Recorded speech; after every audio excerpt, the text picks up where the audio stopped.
Chapter 176. Nangong Lai smiled evilly. This is a secret that only I know. Elder He is actually He Zed's maternal grandfather. He Zed's parents had an accident outside the Great Wall, so he was brought back to be raised. Afterwards, he followed Elder He's surname and became He. Arju, why are you suddenly asking this? After he finished speaking, Nangong Lai felt his scalp go cold. Not because of anything else, but because even though the smile on Beligaju's lips didn't diminish, his eyes darkened, as if he couldn't see the end of it. The next morning, the sky was clear and boundless. Early in the morning, each courtyard received the news to go to the hidden spirit temple, but this time was different. Every year, the students accompanying were the winners and the second-place finishers, but this year, the retired emperor personally selected candidates. There were people from each courtyard: Helian Jiawa, Murong Chang Feng from the superior courtyard, He from the fine courtyard, and so on. Helian Vivian was also on the list of candidates. Only, she didn't really want to go, so her movements weren't that fast. After lazing around in bed for a while, she stood up and discovered that her clothes were different from yesterday. Who helped her change into her nightgown? Helian Vivian knocked on her own head. Her first reaction was to check her own body, but there was no abnormality. It seems that she thought too much. However, in the future, she couldn't drink so much wine anymore. This kind of unconscious feeling, experiencing it once was enough. This wasn't the modern world. Even though she had Yuan Ming to protect her, but under normal circumstances, Yuan Ming would also stay in the Xuanhuan space to cultivate. Unless Helian Vivian really encountered some kind of attack, then he would sense the danger and come out. What was strange was that Yuan Ming, this guy was obviously a demon, but he was more punctual than her, a human. Every day, he would sleep as soon as the sky turned dark, and would wake up as soon as the sun rose. He also liked to eat noodles. He was simply a typical homebody, not at all in line with his fluttering silver hair. Hey, Yuan Ming, nothing happened to me yesterday, right?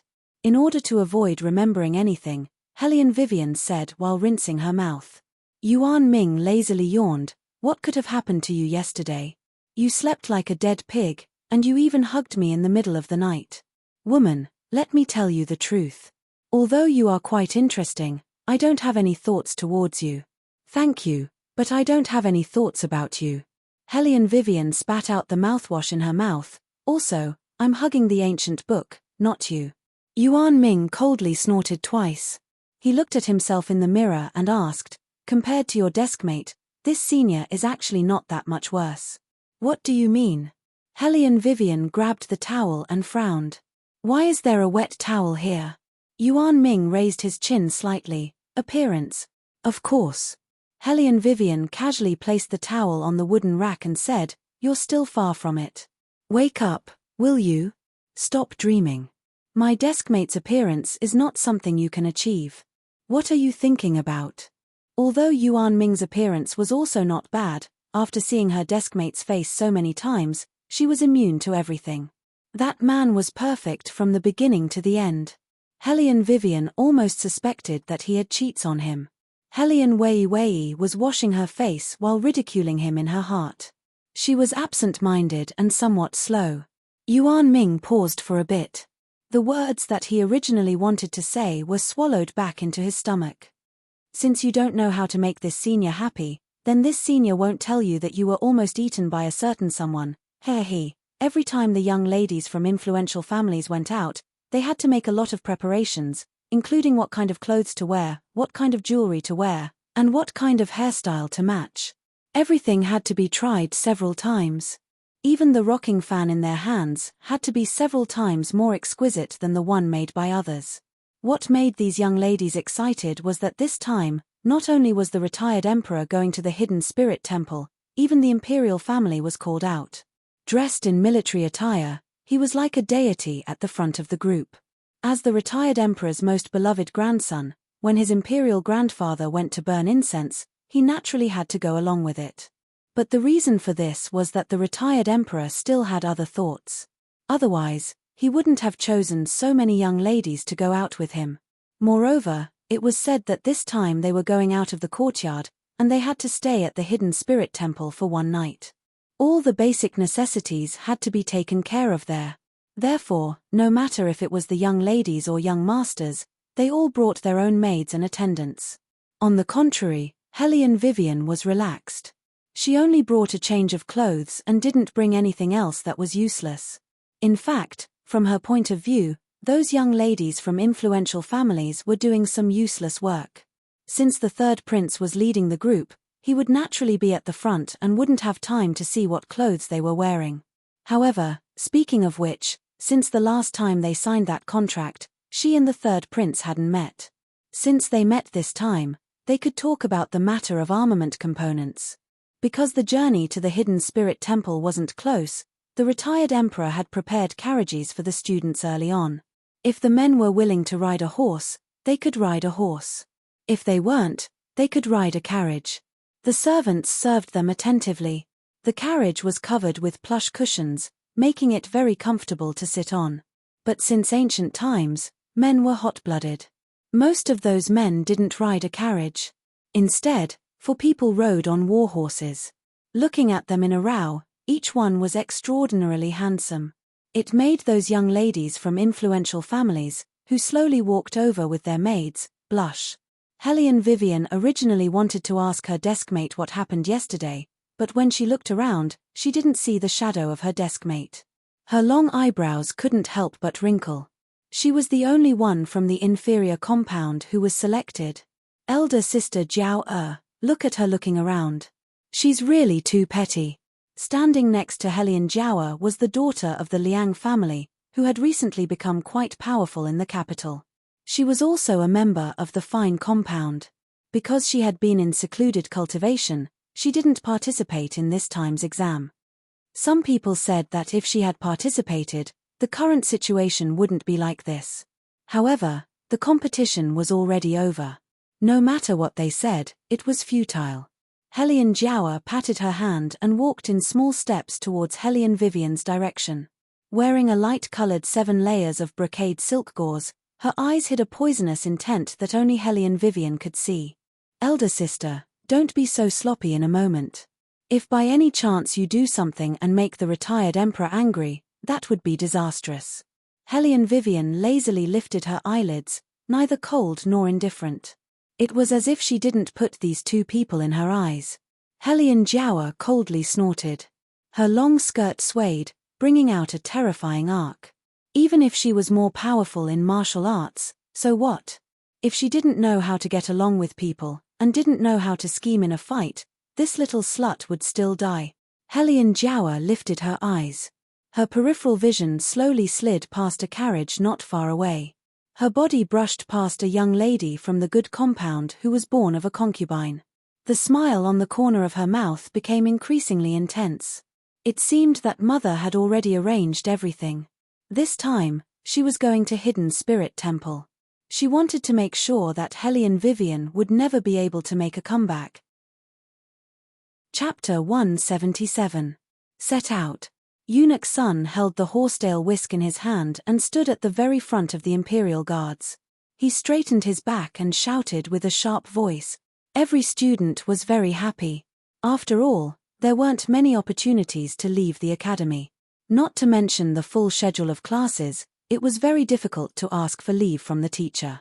Men and women traveling together like today was even more unthinkable.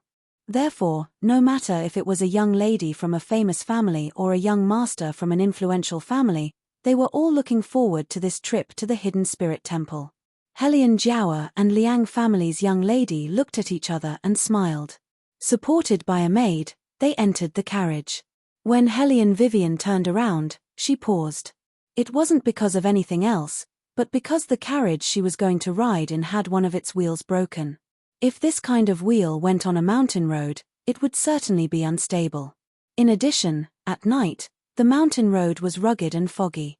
It was very easy for accidents to happen. According to reason, these carriages were all prepared by the retired emperor, so this kind of situation shouldn't happen. But unfortunately, the carriage she was going to ride in had a broken beam. As smart as Hellion Vivian was, she didn't believe that there would be such a coincidence. This situation seemed to be deliberately arranged by someone. After all, if a problem really happened, even if the Yamen investigated, it would at most be considered an accident. It seemed that the other party really wanted her to die immediately. Hellion Vivian stood up straight and narrowed her eyes. Just as she was about to send someone to ask if there were any other carriages, the little eunuch standing to the side threw the horsetail whisk in his hand and seemed to be anxious. Hurry up, hurry up. If we delay the retired emperor's time to burn incense, it will be a big crime. Hellion Vivian glanced at him, her eyes cold. The little eunuch unexpectedly felt that he was seen through. He was frightened and stepped back. Hellion Vivian raised her eyebrows.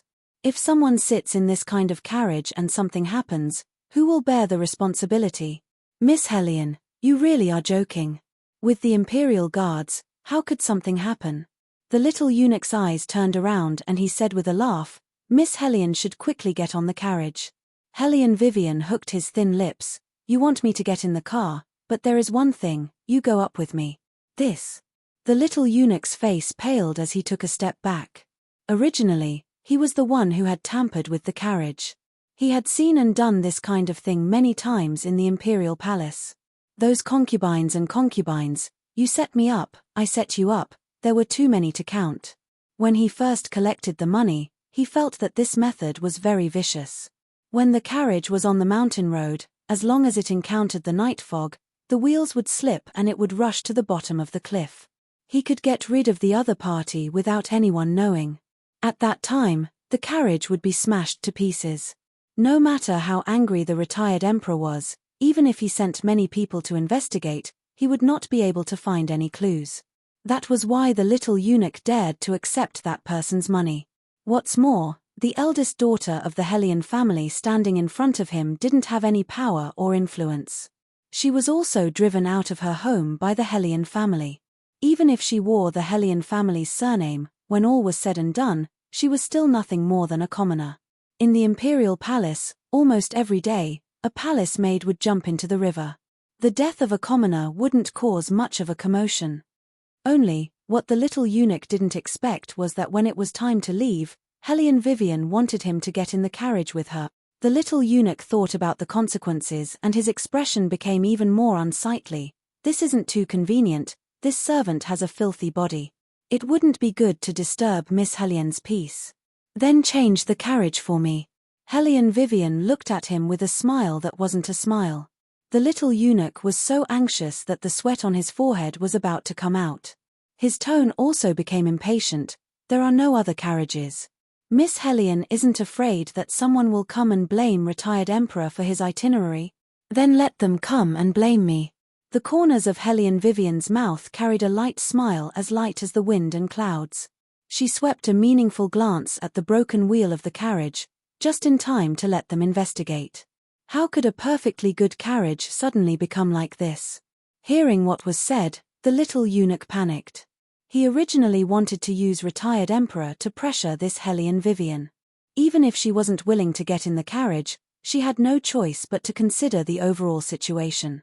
He didn't expect that it would unexpectedly become an excuse for her to threaten him. He thought that a 14-year-old little girl who hadn't entered the imperial palace wasn't worth guarding against. He could casually deal with her with 2 or 3 sentences.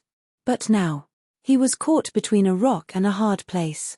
If he left, this Hellion Vivian looked like she wouldn't leave if he didn't get in the carriage with her. Really, he'd seen so many young ladies from influential families, but he'd never seen one as unafraid of trouble as her. Don't look at him as a little eunuch. There were also many young ladies from influential families who curried favor with him. No matter how big their families were, they still had to give him face. But she, not to mention giving him face, she was just like a hooligan. She wasn't afraid of ruining her own reputation. If they didn't leave, Eunuch Sun would definitely send someone to question them. At that time, the matter of the wheels would most likely be found out. With Eunuch Sun's years of experience in the imperial palace, the matter of him receiving benefits would definitely be exposed. The problem was that even if he wanted to change the carriage for Hellion Vivian, it was too late. The imperial troops in front of them had already left. Next would be the students' carriages. If they didn't leave on time, The one who would be blamed in the end would still be him. Compared to the little eunuch's head full of cold sweat, Hellion Vivian looked abnormally refreshed. She lazily leaned back, her back leaning against a tree. Her two hands crossed in front of her chest as she watched this scene. The smile on her face was very obvious. Only then did the little eunuch react. What she said about pulling him into the carriage was just nonsense. She was waiting for the time to come so that the impatient eunuch's son would come and investigate her.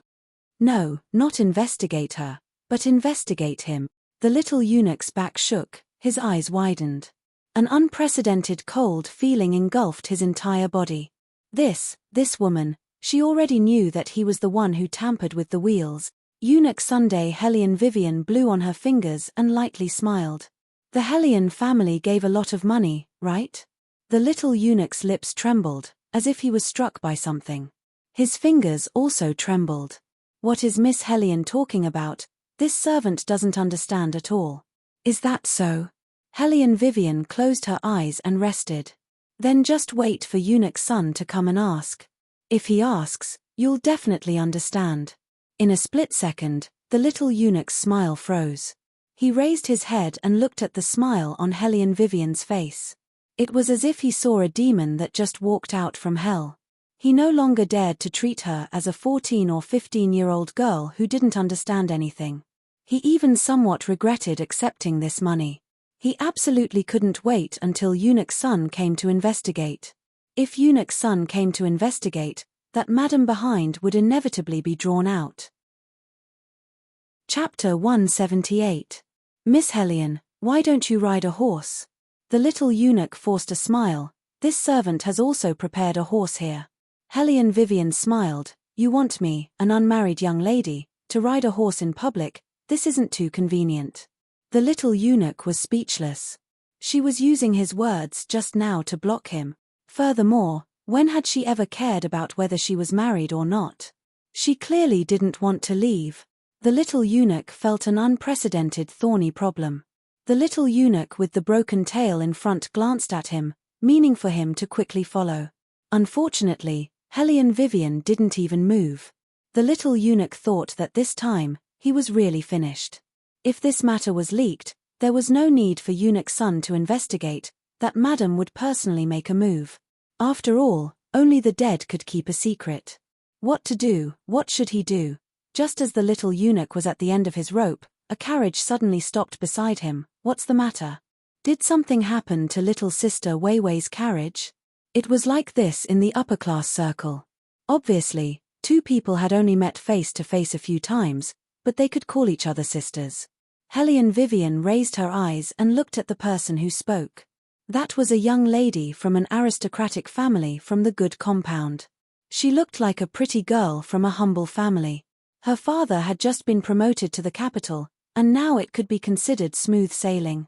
But seriously speaking, among this group of accompanying students, her status wasn't high. She also didn't have the slightest bit of martial chi talent, and also didn't participate in this time's test.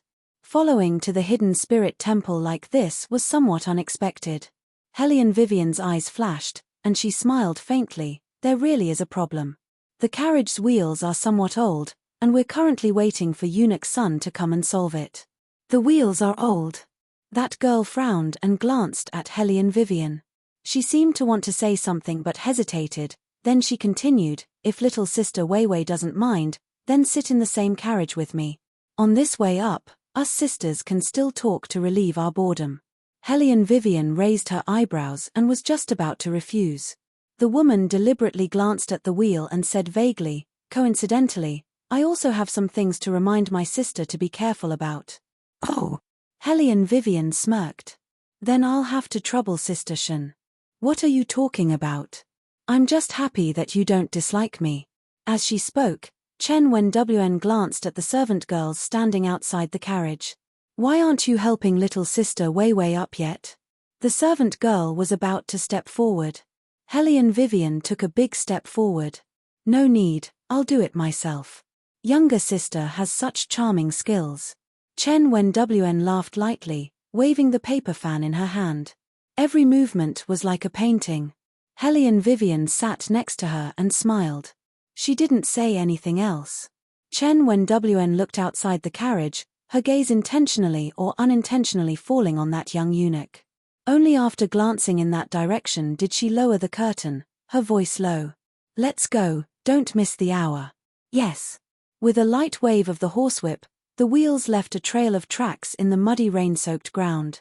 The young eunuch stood in the shadows, unable to see his expression. He could only faintly feel that he let out a sigh of relief.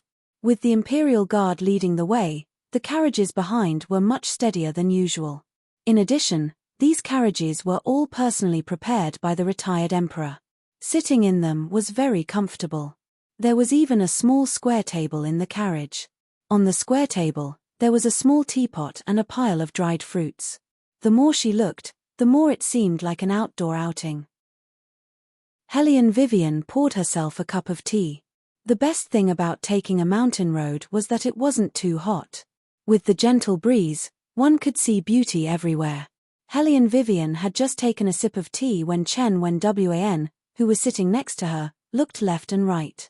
She took a deep breath, as if she was making an important decision. She leaned over and whispered in her ear. "That carriage of yours was set up by little sister Jiao and the others." Hellion Vivian's fingers that were playing with the porcelain cup paused. Her eyebrows jumped. "How did sister know?" "I came early today and saw it with my own eyes." Chen Wen finished speaking and let out a long sigh. "It looks like little sister Jiao won't tolerate you." Hellion Vivian smiled. "Since it's like this, why didn't sister tell Eunuch's son, but instead told me? Little sister, do you really not understand or are you pretending not to understand?" Chen Wen picked up a piece of pastry. "Little sister Jiao is someone who cannot be provoked at White Academy. She also has the protection of the 4 great clans. No matter what the royal family's attitude is, the retired emperor also hopes that the one to become the 3rd princess consort will be little sister Jiao. Eunuch's son is someone who follows the royal family. How could he cause trouble for his future master? Even if I said it, what benefit would I get? When the time comes, maybe I'll even be pushed out of the academy." Hellion Vivian smiled again. "Listening to sister's meaning, it seems like you've suffered a loss in this aspect. Little sister really is smart." Chen Wen smiled again, with a deeper meaning. At this point, even if there is no enmity or resentment, as long as one's appearance is not bad, and has the opportunity to get close to His Highness, they will all be pushed aside. It's just that we're all small fries. Actually, little sister, being targeted like this, haven't you thought of any countermeasures? What countermeasures? Hellion Vivian followed along with the other's words, smiling yet not smiling. Chen Wen looked around and made sure that the car windows were all closed. Only then did she mysteriously whisper, "I actually have a method here." "What method?" Hellion Vivian cooperated and also lowered her body. Chen Wen hesitated for a moment, pausing between each word. "This time, going to the hidden spirit temple to offer incense is actually because of the flood in the south. The retired emperor wants to go pray for blessings. If there is someone who does something wrong, they will certainly receive a heavier punishment than usual. Little sister, it would be better for you to take advantage of this opportunity and fight for yourself." "Fight for myself?" Hellion Vivian didn't seem to understand. The light in Chen Wen's eyes faintly deepened. Every year, after offering incense at the hidden spirit temple, retired emperor would order the students to accompany him on a stroll around the ancient pavilion. When the time comes, younger sister can only place this thing on the person you want to deal with. When the time comes, older sister, I, will not easily bump into her, and our matter will be settled. What is this? Hellion Vivian took the yellow package that Chen Wen handed over, her eyes narrowing. Chen Wen's voice was low. Shaman wood, also an item of great evil. Crack, another wooden stick broke under the wheels of the carriage. Hellion Vivian's body swayed along with it, her fingers pausing. Why is big sister helping me like this? If it weren't for the fact that I was pushed aside too much, I wouldn't have this kind of thought. Chen Wen lowered her head, letting out a long sigh. Sometimes, people just can't help themselves. Who told us to come from poor backgrounds? As long as we stand out a bit, We will be targeted. I just don't want to live this kind of life anymore. Chapter 179. Hellion Vivian lowered her eyes. Then when should I put this witchwood in? Little sister doesn't need to worry about this. Chen Wenwan's eyes quickly flashed with a trace of light. When we arrive at the hidden spirit temple, there will be people who will arrange for the students to rest. The young ladies will always have a convenient time. Before the night tour, little sister only needs to take advantage of the time when the retired emperor is burning incense and place this thing on that person's body.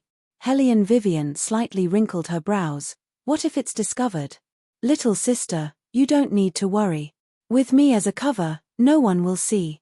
Chen Wenwen said with a sense of loyalty, her tone even carrying a hint of incitement.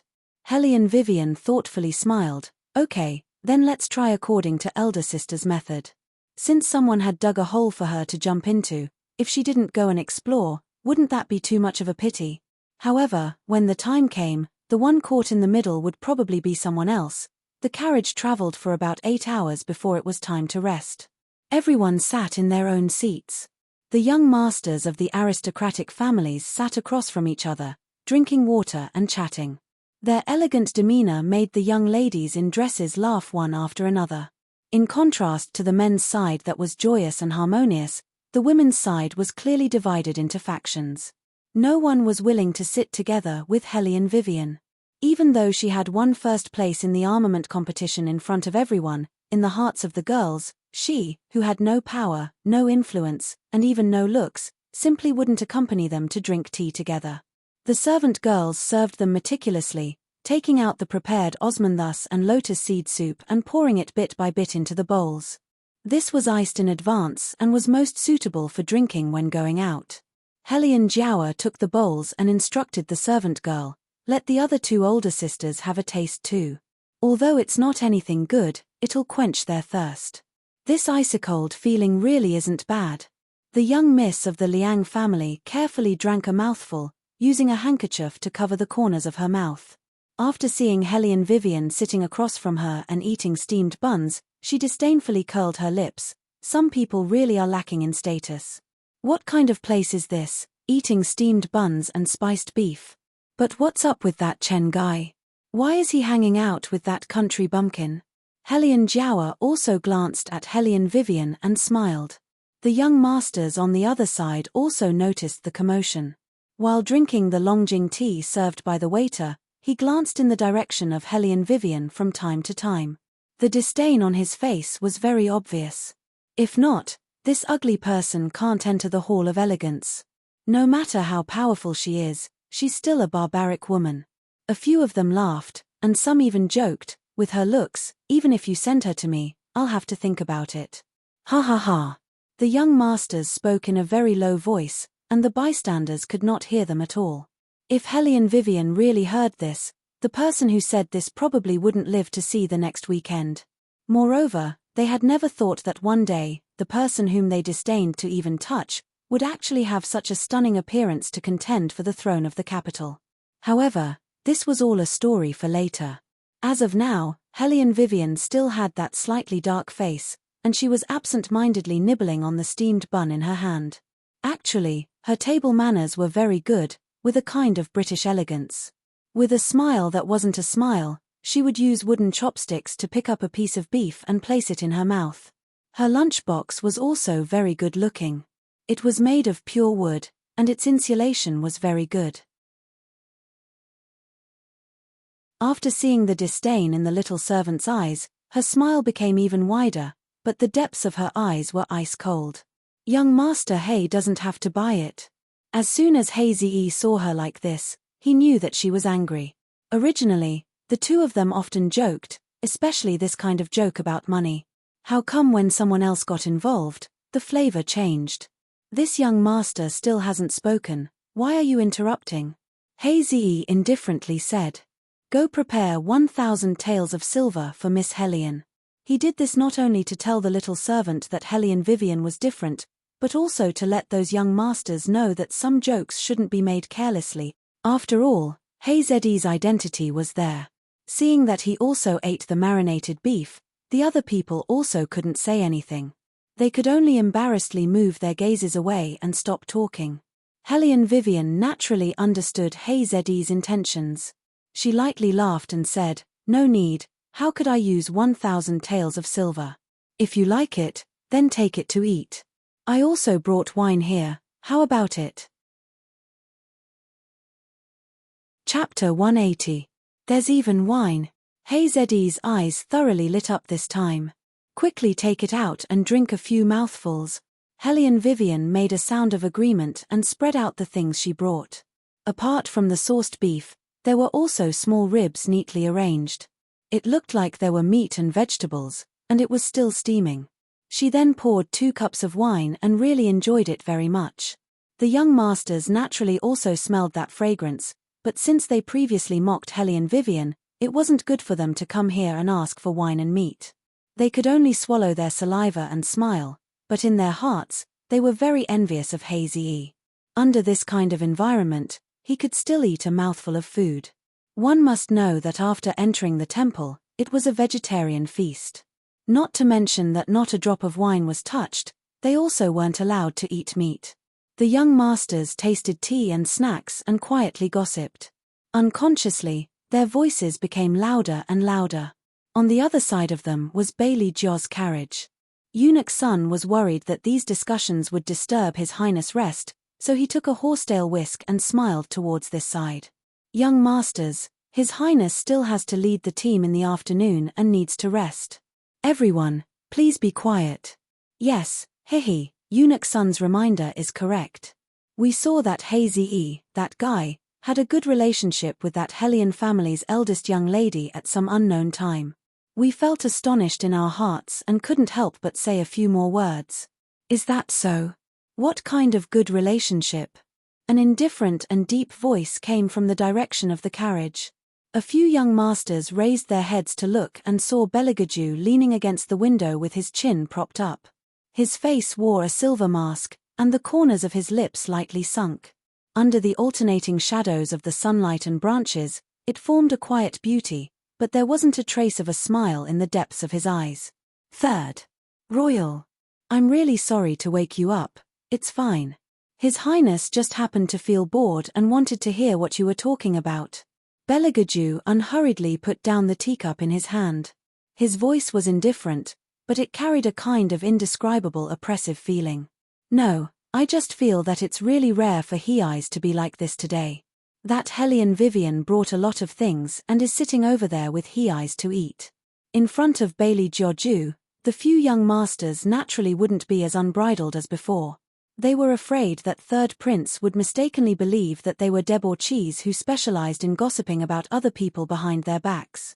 They hurriedly pointed in a direction not too far away. "Your Highness can see for yourself. Those 2 people seem to have a very good relationship." Bailey Jioju followed that person's finger and looked over. It just so happened to be the scene of Hellion Wei pouring wine for Heze with the side of her face. Heze conveniently pinched a piece of pork rib from her lunchbox and put it into his mouth.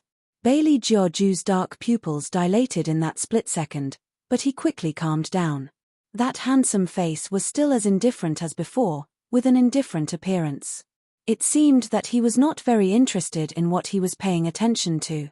In contrast, those young masters always felt that they were too gossipy, and laughed awkwardly. Heze has always been unpredictable. It's probably because old Master Hayes' side urged him too much, and he's also had some thoughts.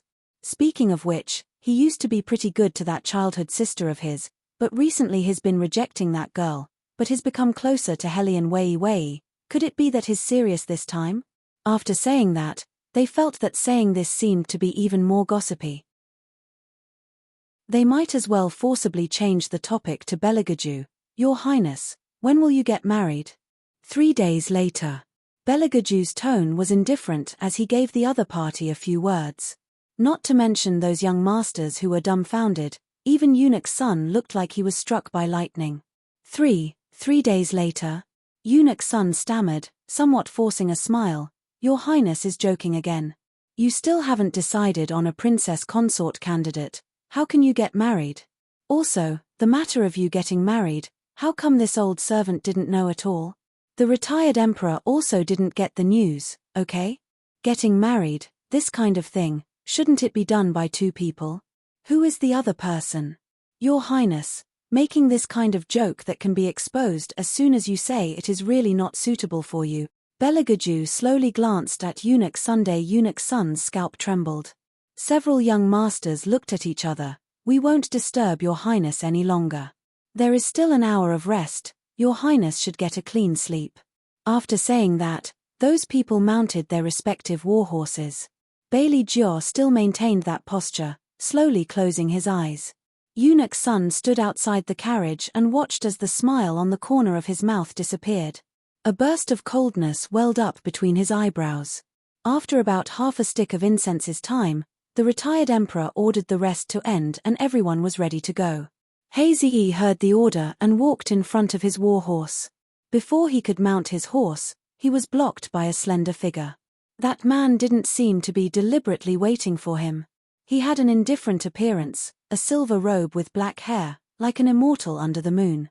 His face was covered with a silver mask, only revealing a pair of bewitchingly cold and indifferent eyes. Your Highness. Hazy's expression didn't change as he saluted. Beligaju looked at him with a smile that wasn't a smile. His whole body emitted an indescribable aura of abstinence, but it also made people shudder. Stay away from her. The man slightly raised his eyes and looked at Hazy's astonished gaze. The side of his face was as cold as a perfectly carved ice sculpture. Even if you don't want your reputation, she, a young lady of an aristocratic family, also wants her face. Hazy smiled evilly and was just about to say, what if this young master didn't do as he was told? Then he heard Beligaju's cold voice from the side of his ear. That childhood sweetheart of yours seems to have also reached the age of marriage. Tell me, shouldn't this prince have imperial grandfather bestow a marriage for her? Hazy suddenly raised his head and narrowed his eyes. He always knew that the third prince wasn't easy to deal with, but he didn't expect that he would be hard to deal with to this extent. How did that woman provoke this kind of man? Specifically picking a person's weak spot to strike. Hazy smiled. Your Highness is right. Being too close to her will indeed affect her reputation. It's my thinking that was too simple. Even if I want to be close, I still have to wait for grandfather's approval. Hazy deliberately added the last sentence. He didn't believe that the third prince would inexplicably warn him for a woman. Beligaju curved his thin lips and took a step forward. His deep eyes were like ice fog rising in the night sky. As he brushed past him, he only left behind an ice-cold warning. You can see if Lord Hayes nod first, or if that childhood sweetheart of yours will be betrothed first. In an instant, Hazy's left hand clenched tightly. The smile on his face faded in the next second. After a moment, he smiled again and pressed his fingers against his forehead. He thought that the matter of that woman provoking the third prince was already over. He didn't expect that it still wasn't over. But for him to believe that the third prince liked that woman, that wasn't very likely. Could it be that the rumors were true? That the third prince was choosing a consort now to use someone as a shield, in order to protect the woman he truly cared about? Chapter 181. Even so, he shouldn't use that woman like that. Eyes frowned. He didn't say anything, but in his heart, he had long regarded Hellion Vivian as his own younger sister, the kind of younger sister with brotherly affection. He had never seen such a woman. Too many things had happened to her. Even if it was a man, it was very likely that he would be unable to recover from this setback. But she was so free and easy, as if she could face anything she encountered. Her personality was good, and she was very gentle, especially when treating the elderly. Eyes knew that she obviously didn't have a gentle personality, but she would always take care of people.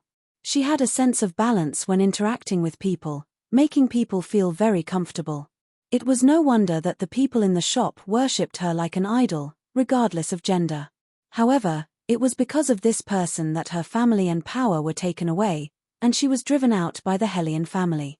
Without the support of the power behind her, it was more convenient to use her. He didn't deny that when he first came into contact with Hellion Vivian, he also wanted to use her to achieve the effect of protecting the person at the top of his heart. After all, The situation in the capital was very unstable. There were some secrets that the people of the four great families didn't want to let the imperial court, and even the successors like them, know. These secrets made Hei's uneasy, which was why he changed his attitude in recent years. But ever since he truly met Hellion Vivian, he didn't have the thought of sacrificing another person to protect one person.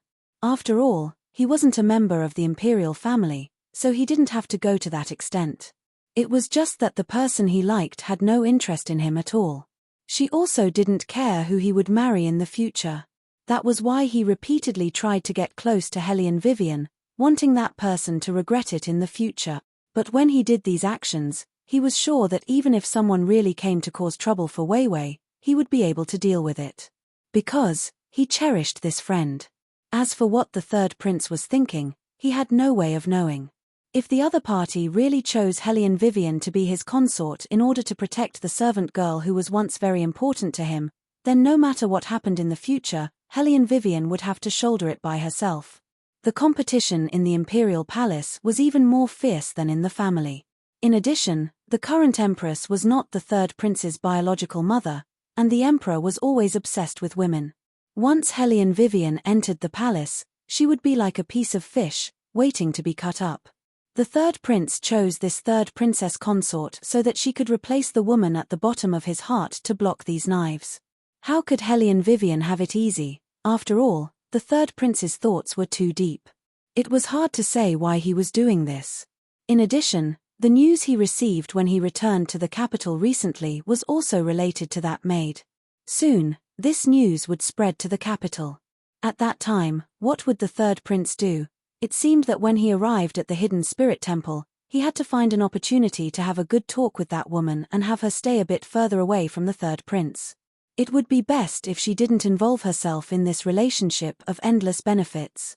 Hazy didn't know that Hellion Vivian was already involved, and that everything she did was voluntary.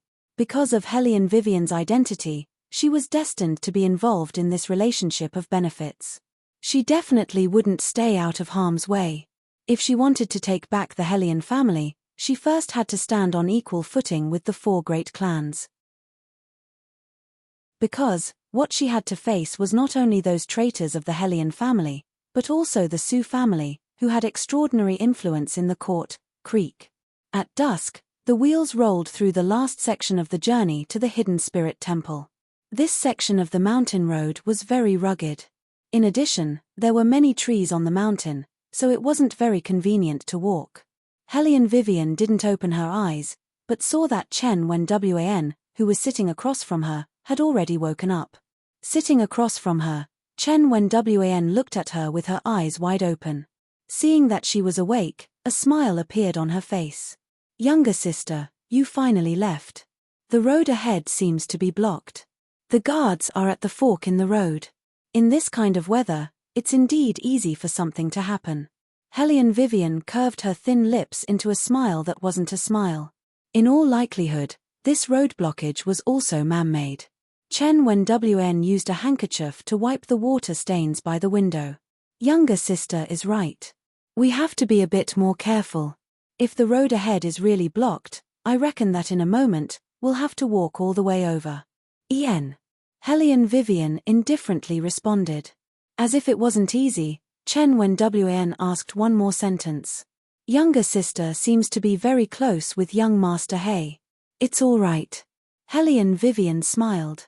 Chen Wen lowered her eyes and wiped the window again. "Younger sister is truly blessed. Don't talk about me." Elder sister Chen really guessed correctly. "We have to walk the next section of the road up the mountain."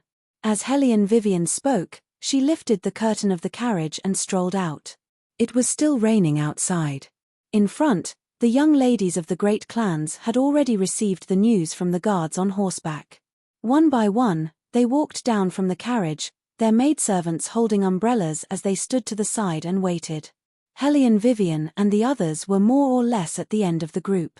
After waiting for them to come down, they began to move forward again. However, this time, they switched to walking. From afar, Hellion Vivian could see a tall and straight figure standing in the middle of a group of people, untainted by the wind and dust. Hellion Vivian was puzzled. It was raining so heavily, yet not a single drop of water had splashed onto his body. As she thought of this, Hellion Vivian looked towards Hazy, whose black hair was already wet. She saw that raindrops were dripping down from his forehead. This was a normal situation. That person from the royal family was too abnormal. As if he had noticed her gaze, that person actually turned his face to look in her direction. She didn't know if it was because he was holding an umbrella or because it was raining, but that pair of eyes that were as deep as a pool of bones were deeper and colder than ever. It was as if not a trace of warmth could be melted into them. Just by looking at her like that, he was so cold that it made her teeth ache. Hellion Vivian was stunned. What was going on? She didn't provoke him, right? However, even if he was as unreachable as a god, there were still people who would worry about his safety. Eunuch Sun was the best example. Your Highness, the road ahead is too slippery. Please watch your step. Hellion Vivian looked at the continuously shouting eunuch and shook her head. She thought that with the royal family's degree of misophobia, even if you didn't remind him, he would still be very careful. Is there money on the ground? You didn't even raise your head when looking at it. When the cold voice sounded in her ears, Hellion Vivian always had the illusion that she was in the North Pole. Your Highness. Why did this man run to the back of the group? Hellion Vivian furrowed her willowy eyebrows. Beligaju looked at her coldly, the corners of his mouth pulled up in an arc that couldn't be considered a smile. Who else did you think it was? Hellion Vivian. She didn't think it was anyone. Do you often forget to bring your brain when you go out? Beligaju glanced at her empty hand, his eyes indifferent. Hellion Vivian. After not seeing him for a few days, this man's poisonous tongue was becoming more and more undisguised. Wait a minute, he came here specifically to mock her intelligence. Chapter 182. Just as Hellion Vivian was thinking, an incomparably soft fox fur cloak covered her from the top of her head, carrying a special scent of mint and sandalwood. Wearing it was very warm and comfortable. Hellion Vivian wrinkled her shapely eyebrows. This kind of action could easily attract other people's sidelong glances. At this time, letting those noble young ladies set their eyes on her wasn't a good thing. She didn't believe that third prince didn't understand this logic. Hellion Vivian opened her mouth and was just about to refuse. She heard Beligaju's indifferent voice announce, "Continue to walk forward. Those without umbrellas go to Eunuch Sun's place to get a windbreaker. Don't delay the time." The hidden meaning of these words was clearly blaming Hellion Vivian for slowing down their journey. Just a moment ago, Hellion Jiaoer's eyes still exuded poison flashed with a complacent smiling expression. With the maid holding the umbrella, she slowly curved her thin lips. Very good, they still haven't arrived at the hidden spirit temple, yet third prince already started to become impatient with that slut. Wait until they arrive at the hidden spirit temple. Once the plan is carried out, His Highness will even more regard her as a poisonous woman. The other people also had expressions of schadenfreude. You talk, I laugh, and continue to walk forward. No one actually went to get a windbreaker. Basically, everyone understood third prince's meaning. Even if His Highness spoke indifferently and politely, it was still difficult to conceal the disdain he had for Hellion Vivian. Only Eunuch Sun didn't think this way. He just stood to one side and swallowed his saliva with all his might. That fox fur cloak wasn't Master's favorite clothing. Last year, young Master Lai left a handprint on it and was almost beaten into a pig's head by Master. But now, His Highness unexpectedly gave this cloak to a woman. Eunuch Sun almost suspected that his own presbyopia had worsened. Or was it that retired emperor recently gave him too much pressure, and he dreamt that His Highness finally opened his eyes? My ass. Even if he opened his eyes, it still couldn't be this Miss Hellion. That would mean that he had to change from one nightmare to another. Moreover, when did His Highness let him prepare a cloak for everyone? He didn't have anything here. Eunuch Sun roared in his heart, but there was a smile on his face. However, when he came back to his senses, he found that his master had already walked far away. He hurriedly took the umbrella and followed. Hellion Vivian didn't care what Beligaju thought, but she wasn't stupid. The current situation was much better than before, and she could enjoy the warmth of the cloak with peace of mind. I wonder how much the third prince's cape would fetch if I were to sell it. Last time, his handkerchief was sold for 10,000 taels of silver. This cloak was worth at least 10 times more. Return it to me after you're done. As if he saw through what she was thinking, the man's incomparably bewitching voice once again sounded from beside her ear. If I find out again that something that should be here with you has appeared in the market, whoever buys it from you, I will make that person close the door. He spoke the last few words very, very slowly, so slow that Helene Vivian felt her scalp go numb. Only then did that slightly cold and indifferent voice go far away. His whole body was solitary and handsome. No matter when he looked at it, he was perfect to the point that he didn't have any flaws. Helene Vivian secretly dispelled the idea of selling the item. If the third prince threatened that if she sold this cloak, he would make her look good, Helene Vivian would completely ignore these words. If he threatened, then he threatened.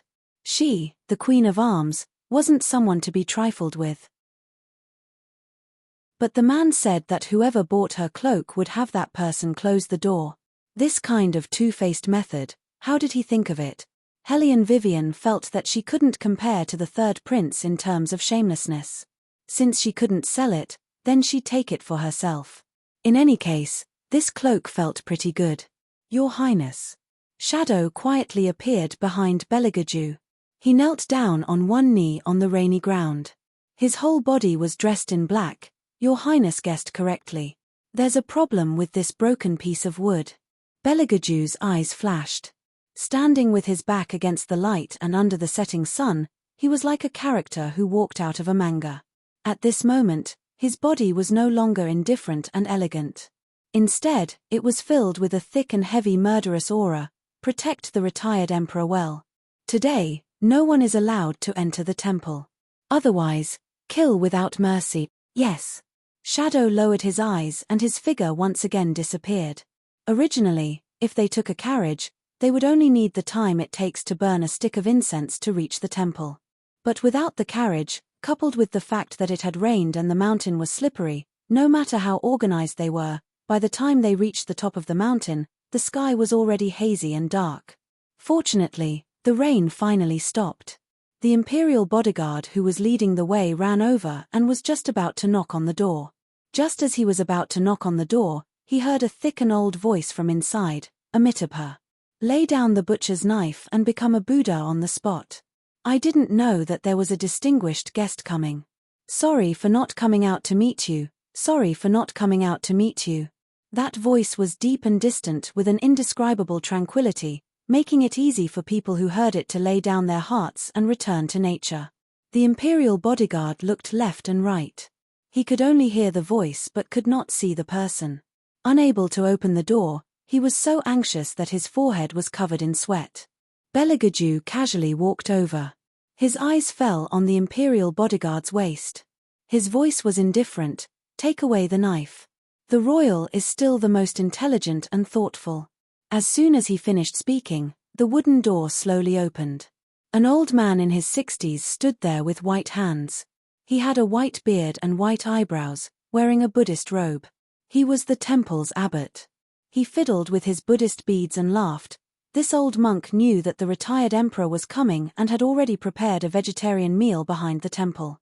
How about letting this disciple of mine lead the retired emperor over first?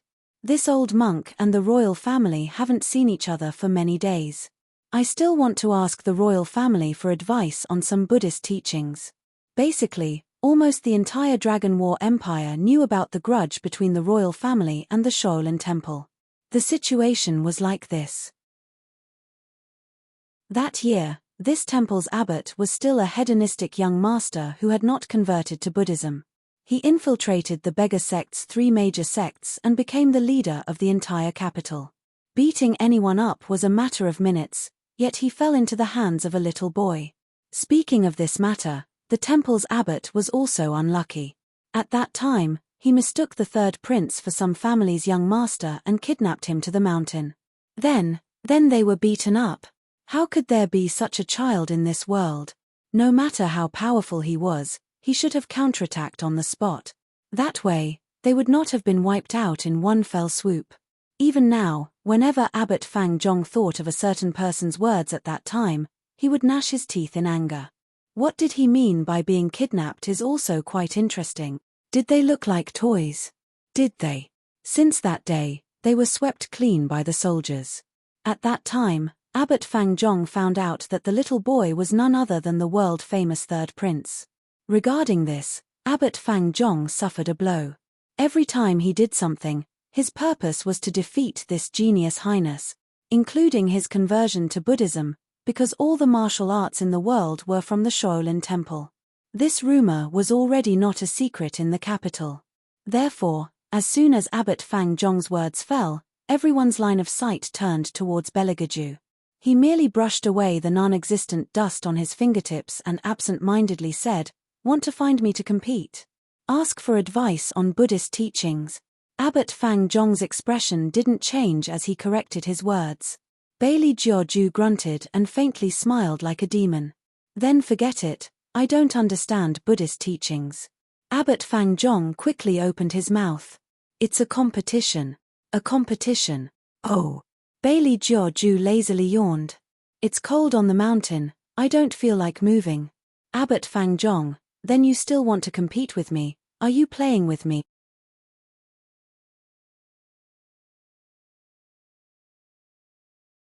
It turned out to be the retired emperor who had already finished his vegetarian meal. Behind him were several assisting ministers and womenfolk. The overly familiar figure made Hellion Vivian clench her fists one by one. That figure was standing among the accompanying womenfolk. She was wearing a pure white long dress embroidered with lotus flowers, a jade pendant of safety hanging in front of her chest. Her long hair was tied up into a flower. One hand was twirling sparkling and translucent Buddhist beads, the other hand was on a maid's arm. She slowly walked over. Her appearance was well maintained. She was clearly already in her 30s, but she looked like she was only in her early 20s. That year, she had relied on this kind of otherworldly and delicate appearance to capture the heart of that scumbag of a father. Su Yang Mo. The name she would never forget in this lifetime. At that time, her mother was already at the end of her life. Her chest was gasping for air and her body was deteriorating day by day. However, she was still dignified in front of others. Even if she was terminally ill, she never lost face in front of Su Yang Mo. It was only when she felt that she couldn't take it anymore that she made a request to Helian Guang Yaro, asking him to be lenient to her daughter on account of their relationship as husband and wife for more than 10 years. Her mother had never begged anyone in her life. However, at the last moment, she begged someone for her. Helian Vivian had already forgotten what the scene was at that time. Her memory seemed to have been stimulated by something and became a little fuzzy. She only remembered that woman bringing her maid to the side room and mocking her mother word by word. "Sister, don't be silly. What do you think you can do by holding on like this? So what if you're more powerful and talented than me?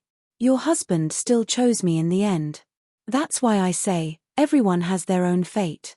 Don't fight with the heavens. In the end, the one to suffer is also you." Helian Vivian closed her eyes tightly. When she opened them again, her pupils had already become clear. It was ridiculous when she thought about it. When the Su family spread rumors about her mother being rude, why didn't they think about what their own family had done? She had a child with a married man before she was even married. Her family was broken and her family was dead. Such a big hatred. Until now, she had finally seen the culprit of all this. Helian Vivian slowly let go of her hand and restrained her anger. She returned to her calm and indifferent appearance. However, when the official with the surname Liang heard the words of the retired emperor, his expression changed instantly. He knelt on the ground and anxiously explained, "My daughter is young and did not mean it. Please forgive her, retired emperor." Sigh. The retired emperor smiled and waved his hand. He looked very amiable and did not show any anger. However, when he said the next sentence, the young lady of the Liang family also changed her expression. "If you are not satisfied, you can go down the mountain. There is no such thing as a crime. Minister Liang, you are too serious." Minister Liang wiped the sweat on his forehead and did not dare to get up. "Yes, What you said is right. It is better to be quiet in the temple.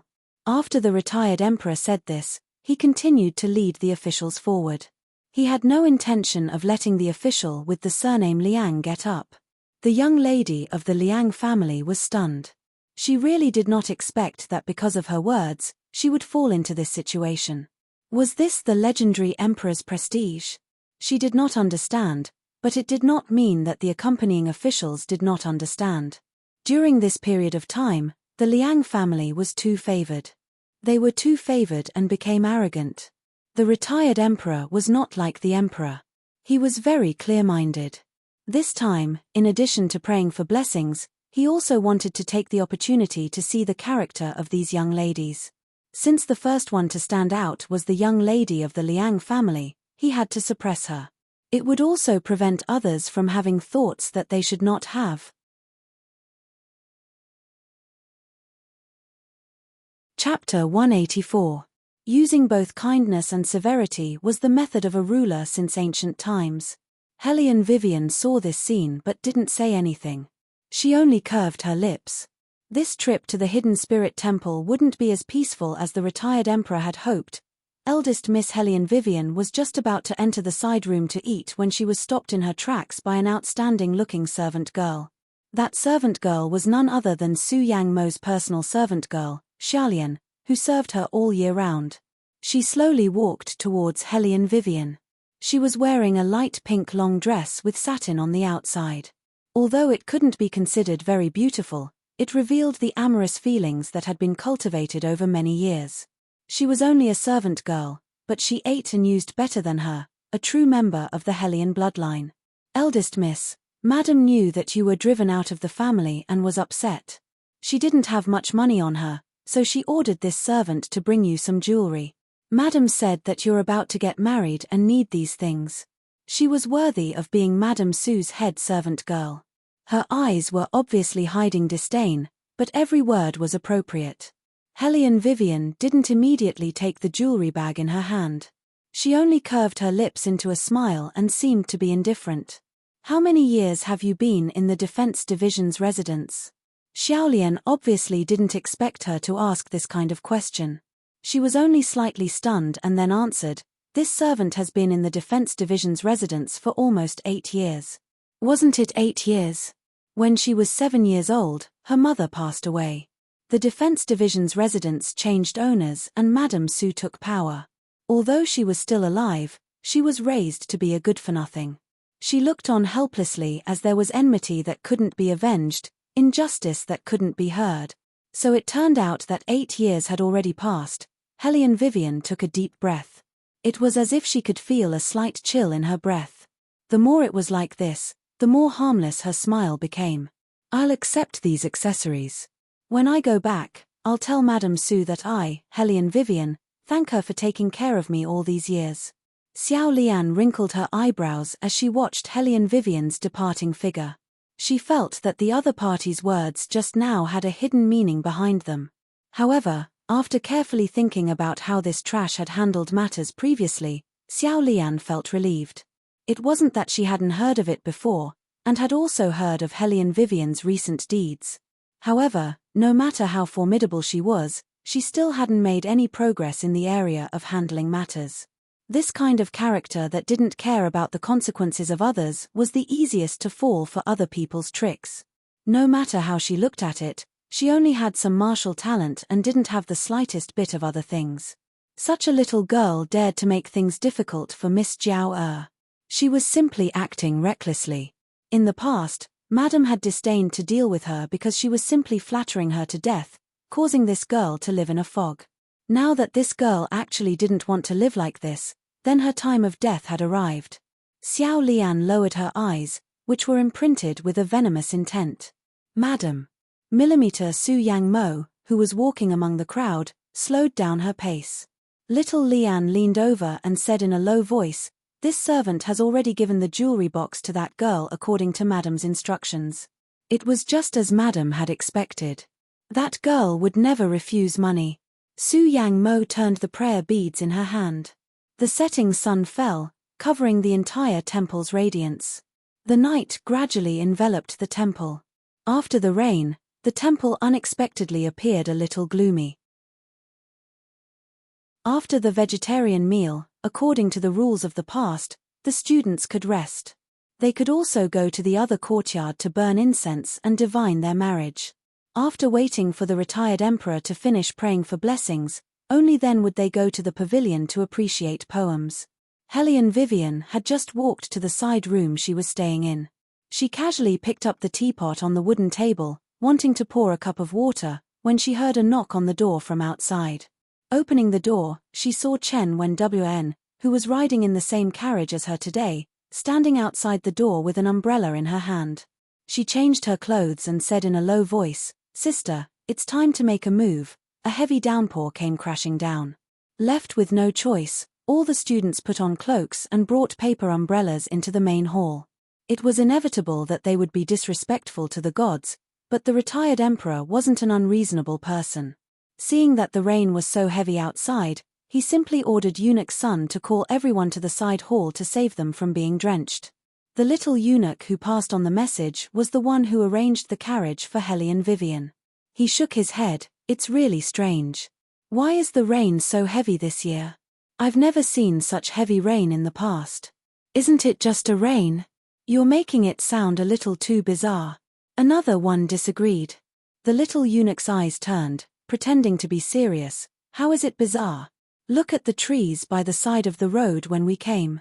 They were so thick, but they were broken.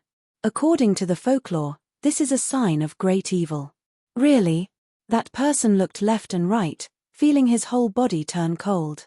The little eunuch lowered his voice. "Generally speaking, women aren't allowed to enter the temple. However, these young ladies all have precious bodies, so there shouldn't be any problems. I'm just afraid that some of them are fated to be the bane of others, offending the Buddha." "When you say it like that, it does make some sense." Under the eaves, the two people whispered, so it was hard to avoid being overheard by others. Under this kind of atmosphere, both men and women loved to gossip. They just happened to use this matter as a starting point. The more they talked, the more excited they became, and the more outrageous they became. Helene Vivian stood at the side, leaning against the window. Looking at the pouring rain outside, she lightly wrinkled her eyebrows.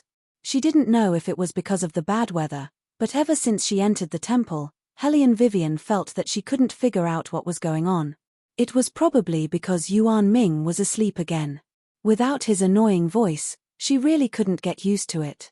This time, it wasn't because he wanted to cultivate, but because the devil and Buddha were always at odds. "Younger sister, retired emperor is about to come out. Watch carefully."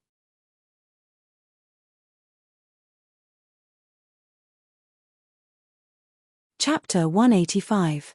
Head Abbot Fang Zhong glared, "Smelly, no, what this old monk means is, the royal family's fortune fills the heavens, and they have good karma. Whoever marries him will be unlucky. If this kind of man marries over, won't she be angered to death? Moreover, will that stinky brat have a wedding night? Ha ha ha ha, who knows, his face will turn black halfway through." How could retired emperor not know that Abbot Fang Zhong wanted to say stinky brat? However, he didn't expose him. Instead, he smiled meaningfully. "Then we'll have to rely on Great Master's auspicious words. Let's go, don't let those juniors wait anxiously." There wasn't much time to go from the main hall to the side hall, only a dozen or so steps away. When the students saw retired emperor come out, they bowed one after another. Just as retired emperor was about to tell everyone to rise, he heard a dong sound. It seemed like something had fallen onto the ground. Because of the excessive silence in the temple, the sound was extremely ear-piercing. Everyone looked towards the source of the sound, stopping on Helene Vivian's body. Helene Vivian glanced sideways, squinting her eyes at Chen Wen, who was standing beside her.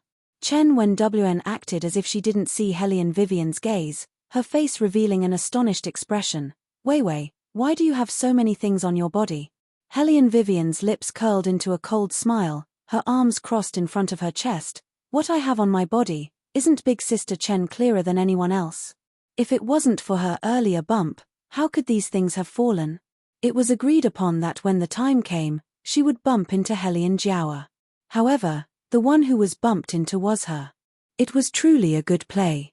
It's nothing more than some jewelry, little sister can just pick it up. As she spoke, Chen Wenwen bent down, then as if she had seen something extremely frightening, her entire body trembled. What is this? Originally, the noise just now had already attracted retired emperor's attention. Now that Chen Wenwen was acting like this, it naturally had an effect. Retired emperor walked over with a group of ministers, frowning deeply as he asked, "What's going on?" "No, nothing's going on." The more Chen Wenwen acted like this, the more suspicious people became. The retired emperor narrowed his eyes and was about to walk over. The Hellion Jiaowa was stunned as she looked at the things on the ground. This jade bracelet, this pendant. Aren't these all mother's? Big sister, why are you wearing mother's jewelry? Hellion Vivian raised her eyebrows and laughed. Which mother are you talking about? What is that? Hellion Jiaowa didn't care what Hellion Vivian answered. She stepped back and said, "Witchwood, you actually brought witchwood into the temple." Hearing this, everyone sucked in a breath of air. No wonder there have been so many strange things happening all day. It turns out that someone is causing trouble. She's still wearing Madame Sue's jewelry. She must have been cursing Madame Sue the entire time. This Hellion Vivian is really bold. If it were me, I wouldn't even dare to touch those evil things. Just wait and see. The retired emperor won't forgive her. Originally, she came to pray for blessings. Bringing such an evil thing into the temple, no matter how sincere she is, she won't get any good news. At this time, the retired emperor had already walked over. His long sleeves brought out waves of coldness. His eyes swept over the piece of black wood that exposed the yellow cloth on the ground. His face sank. Who brought this in? For a moment, the side hall was incomparably quiet. Chen Wenwen lowered her eyes. Her voice was just like her person, very gentle. Reporting to the retired emperor, these all fell from the eldest Hellion Miss. The retired emperor's eyes suddenly sharpened as he looked towards Hellion Vivian. Hellion Vivian didn't deny it. Her gaze fell on little Lian, who was just walking in.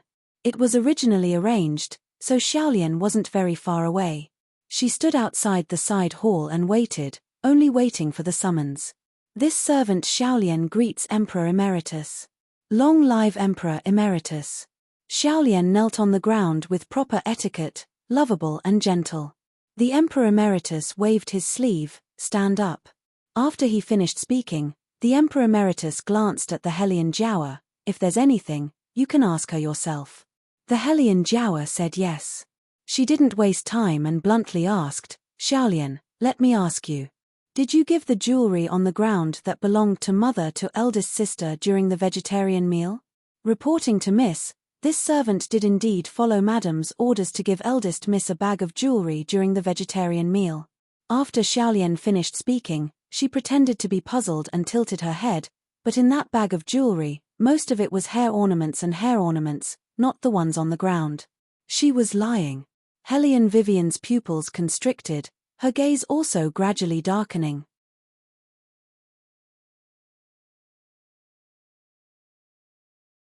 Chapter 186. Eldest sister, what else do you have to say now?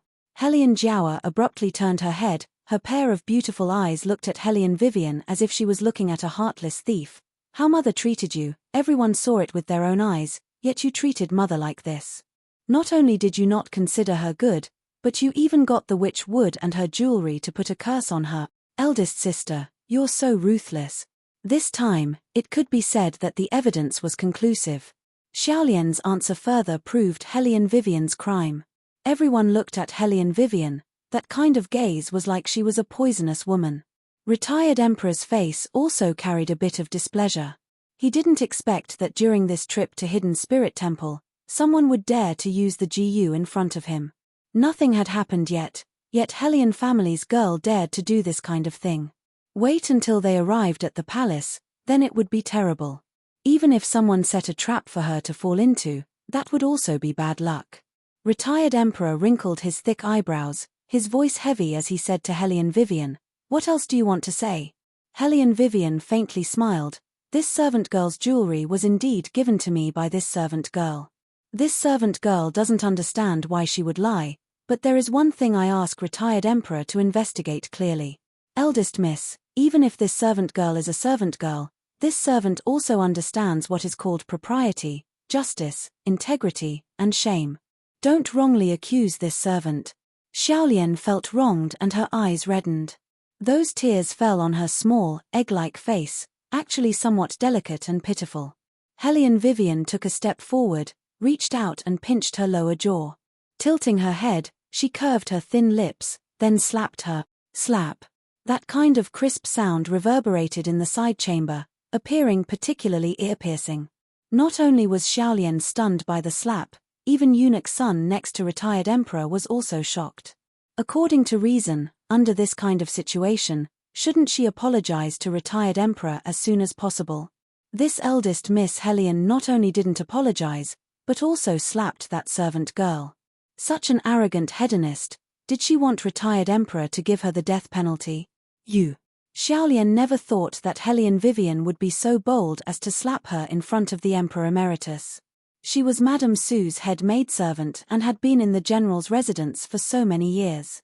She lived a more comfortable life than some of the young misses in the capital. When had she ever been bullied like this? Xiaolian's entire body trembled.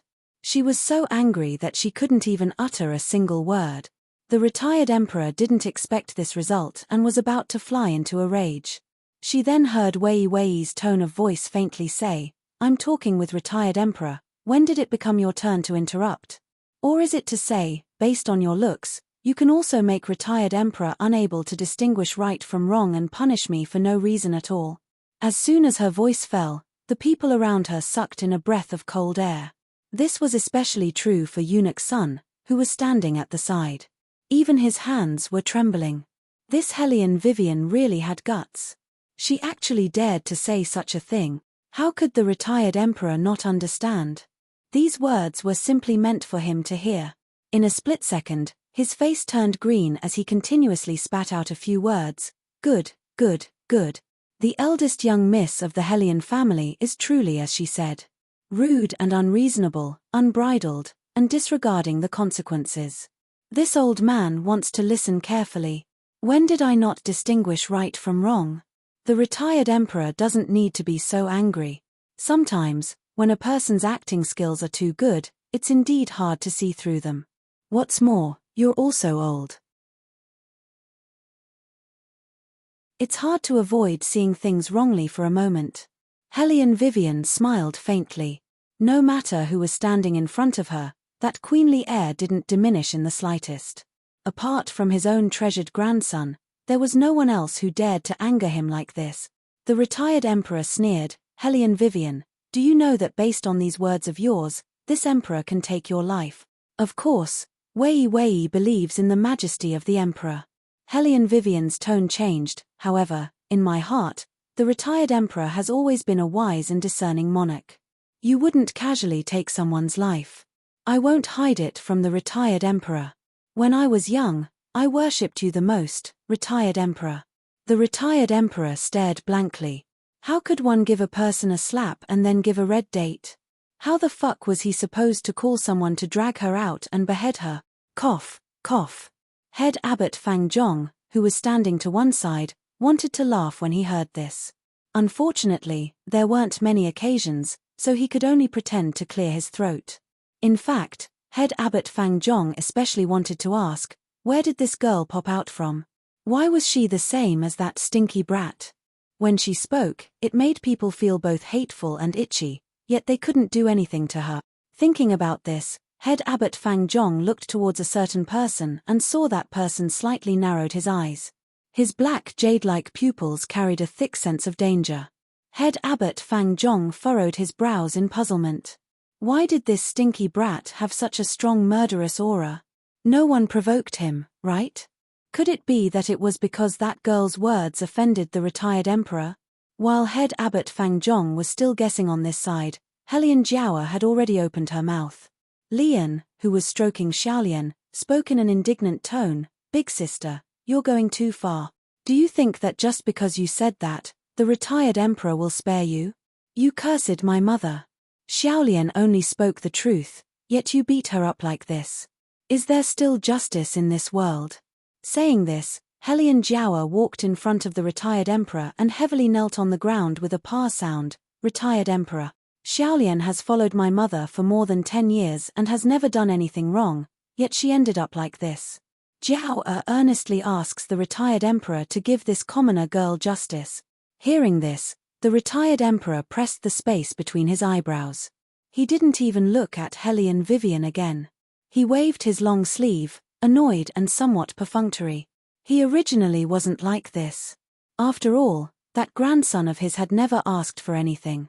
However, this Helian Vivian really made people not dare to compliment her.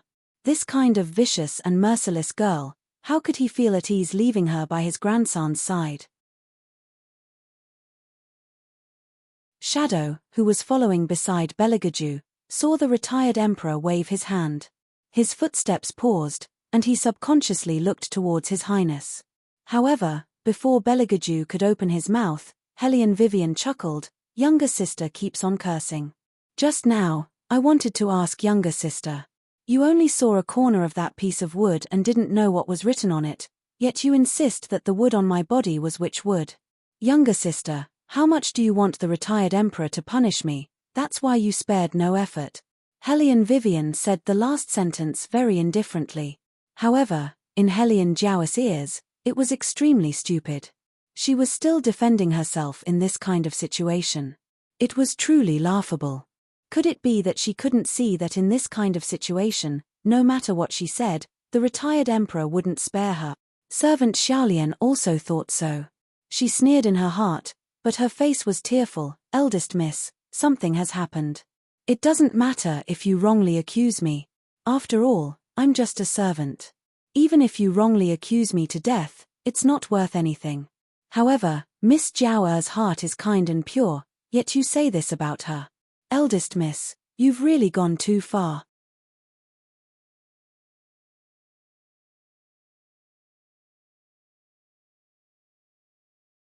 Chapter 187. This wasn't just excessive, it was simply malicious. The young misses and young masters of aristocratic families all looked at Helian Vivian with disgust. Their glances were so hateful that they immediately punished this evil woman, Helian Vivian. Wrongly accused. Helian Vivian smiled, her voice neither fast nor slow. Whether or not you were wrongly accused, it doesn't matter what you say. You have to find a witness. As she spoke, she raised her eyes and bowed towards head abbot Fangjong. Great master, ever since this commoner entered the temple, this commoner's heart has been uneasy. After receiving this jewelry bag, this commoner immediately asked the young master by your side to consecrate this commoner's jewelry for the sake of warding off evil spirits and praying for blessings. I didn't expect that it would now become evidence to prove this commoner's innocence. Would it be possible for the young master to enter the hall now? What? Xiaolian raised her eyes in disbelief. That small tear-stained face instantly paled. The Emperor Emeritus frowned, but didn't say anything. Head Abbot Fangjong saw Helian Vivian's calm and quiet eyes looking at him. She claimed to be from a sect where the cool breeze comes naturally, the sea of clouds doesn't move. He felt that this matter was quite interesting, so he smiled. Of course. Wu Dao, go call Wu Fan over. Yes, Abbot. The little monk accepted the order. Not long after, he brought someone in. Abbot, you were looking for me? This old monk wasn't looking for you, it was this benefactress who was looking for you. The little monk followed head Abbot Fangjong's gaze and looked over. After seeing that it was Helian Vivian, a bashful expression appeared on his fair face. Benefactress, it's you. It's me. Helian Vivian put her palms together and greeted politely. Little master, look at the things on the ground. Are they the jewelry that I asked you to consecrate just now? The little monk didn't understand why she asked this. Looking at the jade pendants and bracelets scattered all over the ground, he couldn't help but sigh. Amitabha, consecration is the gospel given by Buddha. How could benefactress not know how to cherish it? Little master, you've misunderstood.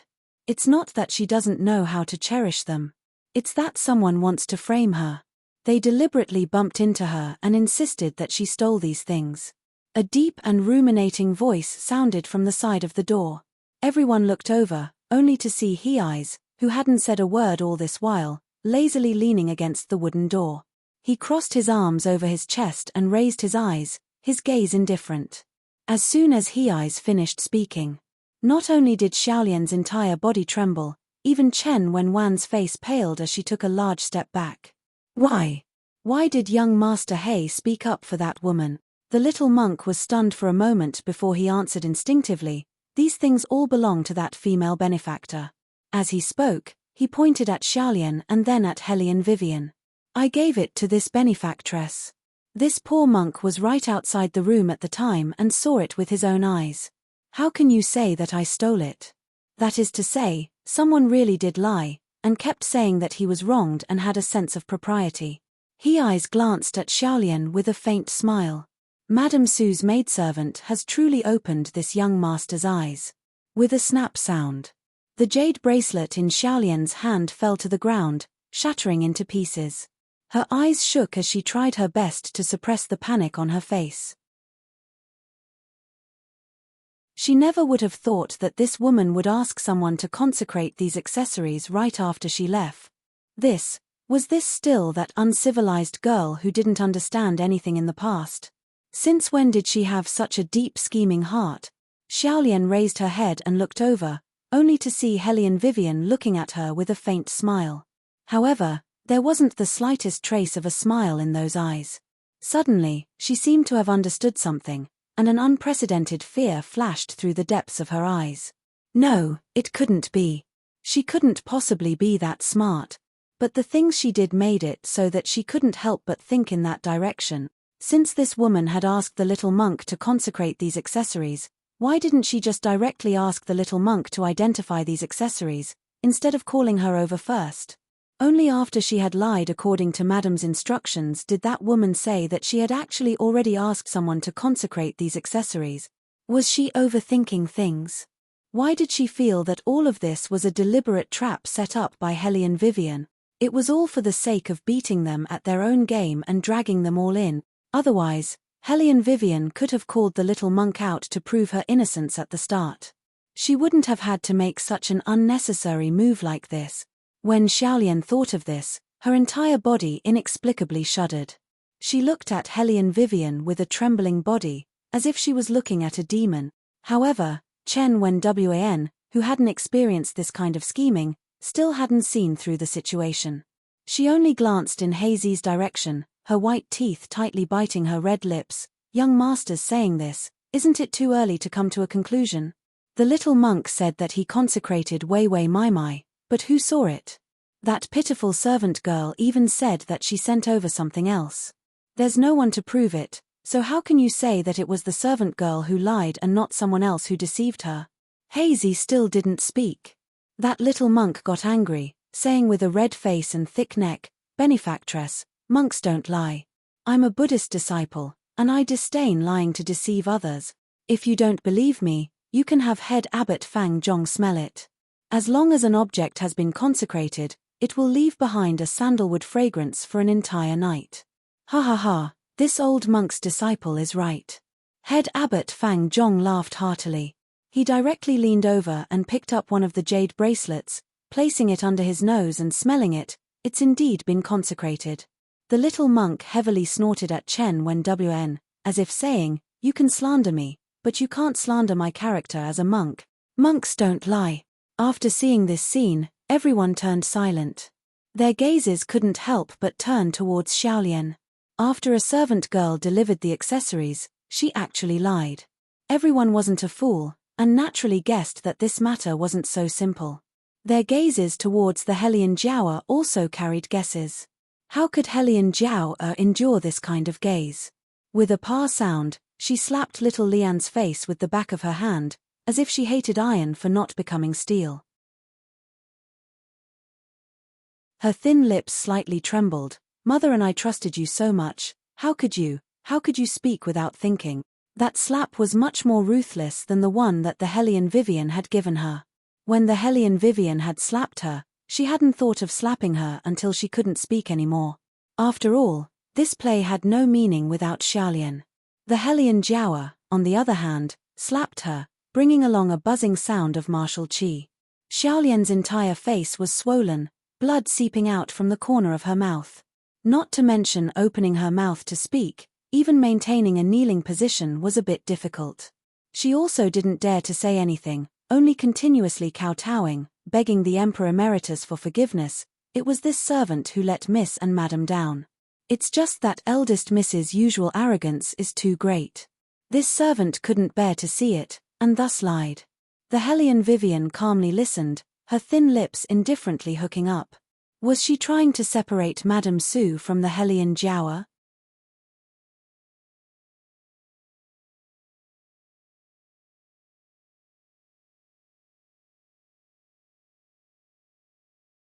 Then why do you still carry it along with you?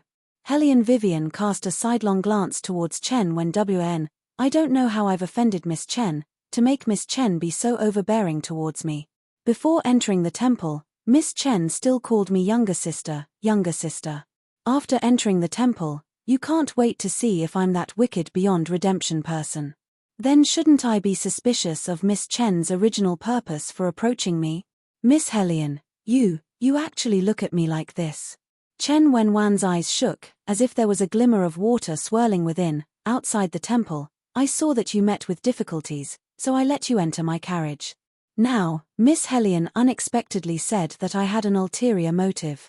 As she spoke, she tilted her head and used the handkerchief in her hand to wipe the corners of her eyes, appearing extremely wronged.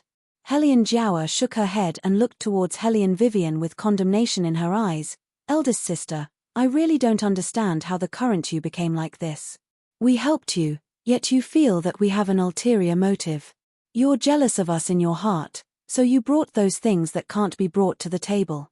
Eldest sister, you don't know how much this younger sister's heart hurts seeing you like this. The thing on the ground hasn't been picked up yet you and Miss Chen insist that it's witch wood. Hellion Vivian smiled, traces of coldness entering her eyes. You're really a good younger sister.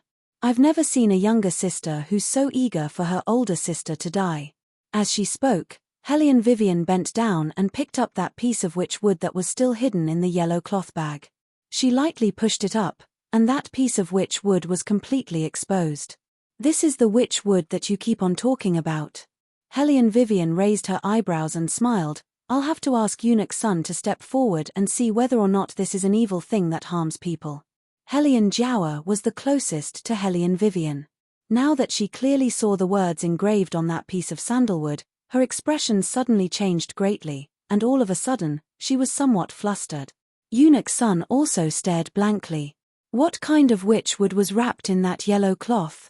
There wasn't cinnabar, there wasn't the 8 characters of birth, and there wasn't even any witchcraft. On the wood, there was a set of words quietly engraved. The momentum was ingenious, the shape was dense, the strength was good, and the spirit was calm and refined. Each word was very scribbled, yet it also penetrated deep into the bone. The country is prosperous and the people are at peace. 4 simple words, yet it made Eunuch Sun take another look at Hellion Vivian.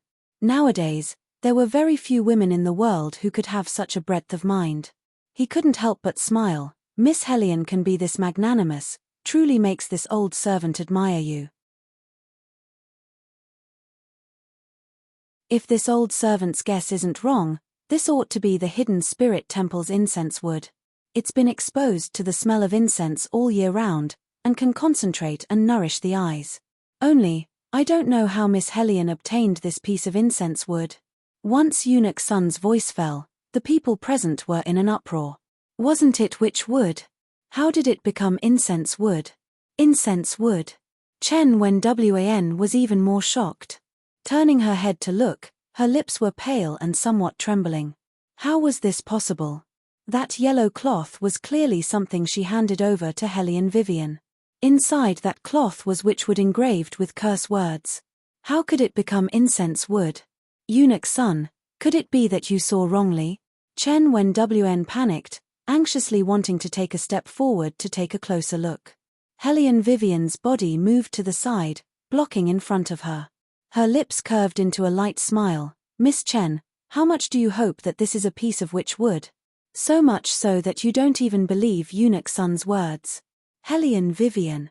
Chen Wen took a deep breath. Don't speak nonsense. I'm only afraid that Eunuch Sun's eyes were blurred for a moment and made a mistake, letting the wicked go.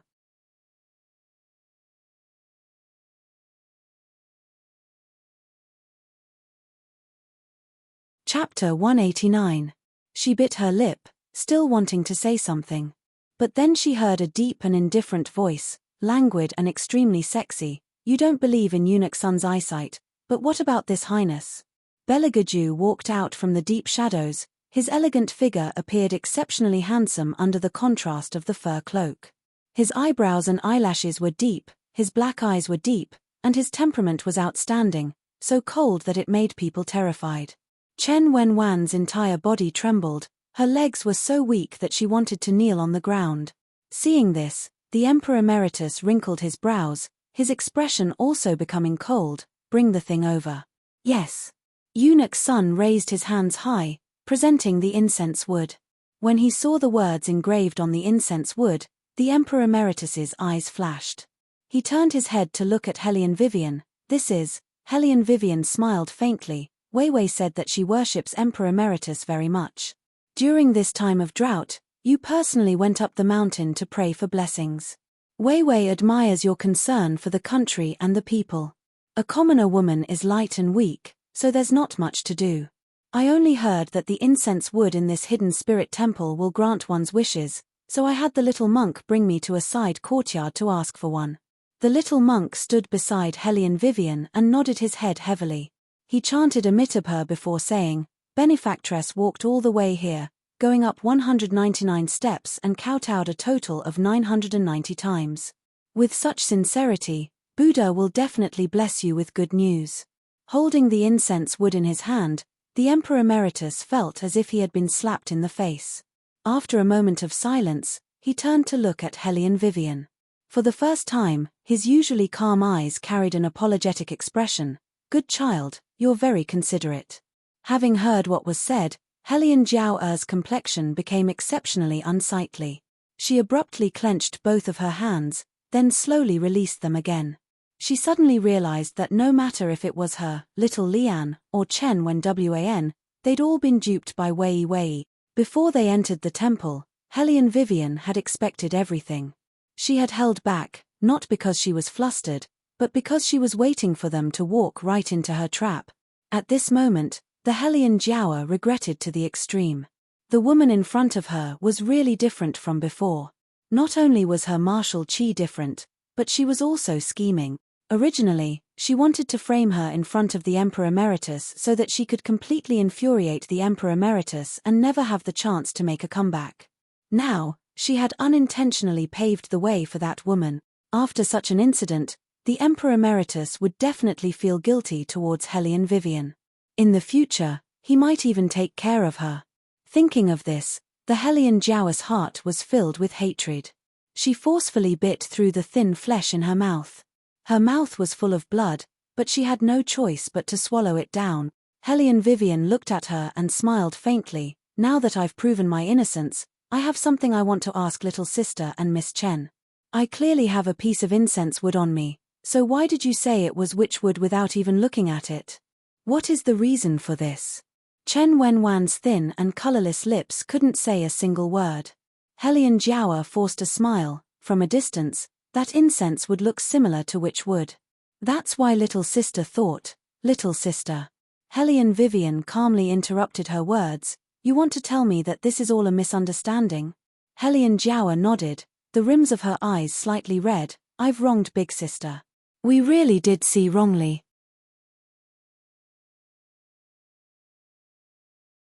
Saw wrongly? I think it's little sister who doesn't understand why the witchwood you put on me would turn into a piece of incense wood, right? After Hellion Vivian said this, she turned to look at the Emperor Emeritus. I won't hide it from the Emperor Emeritus. I really do have a piece of witchwood here. What? Everyone looked at each other in dismay. They really didn't understand why this Hellion Vivian, who had just removed herself from the rumors of the witchwood, would personally admit that she had a piece of witchwood. However, only Chen Wan realized what she was going to say, and her entire person stood up. Hellion Vivian lightly swept a glance at her and continued, Only, this piece of witchwood was given to me by Miss Chen before entering the temple.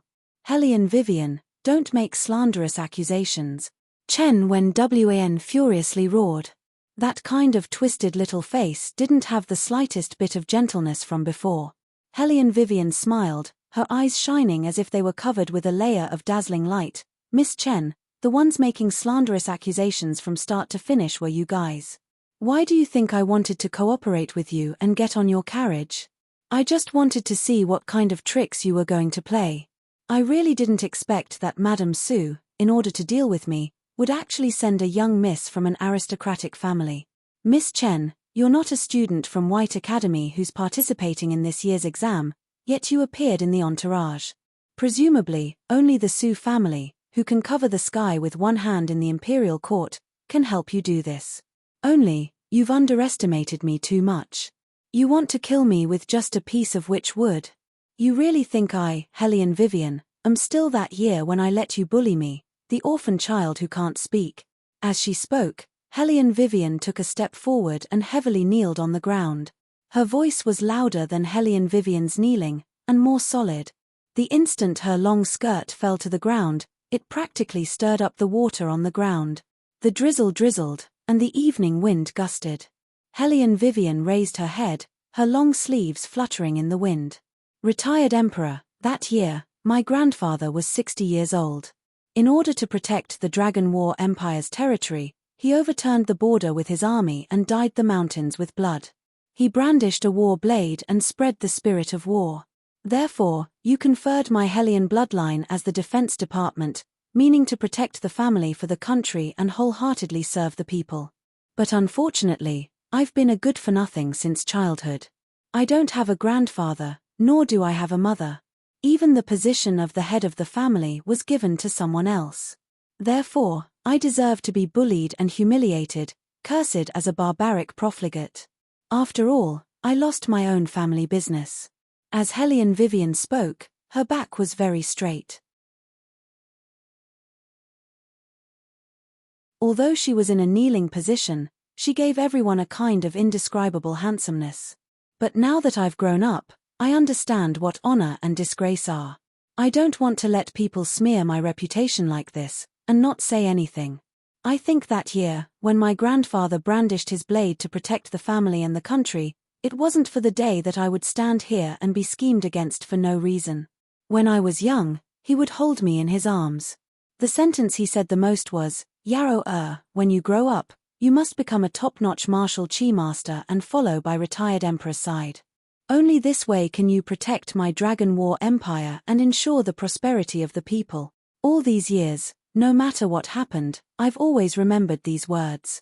I thought that when I reached a certain height, I would tell you these words.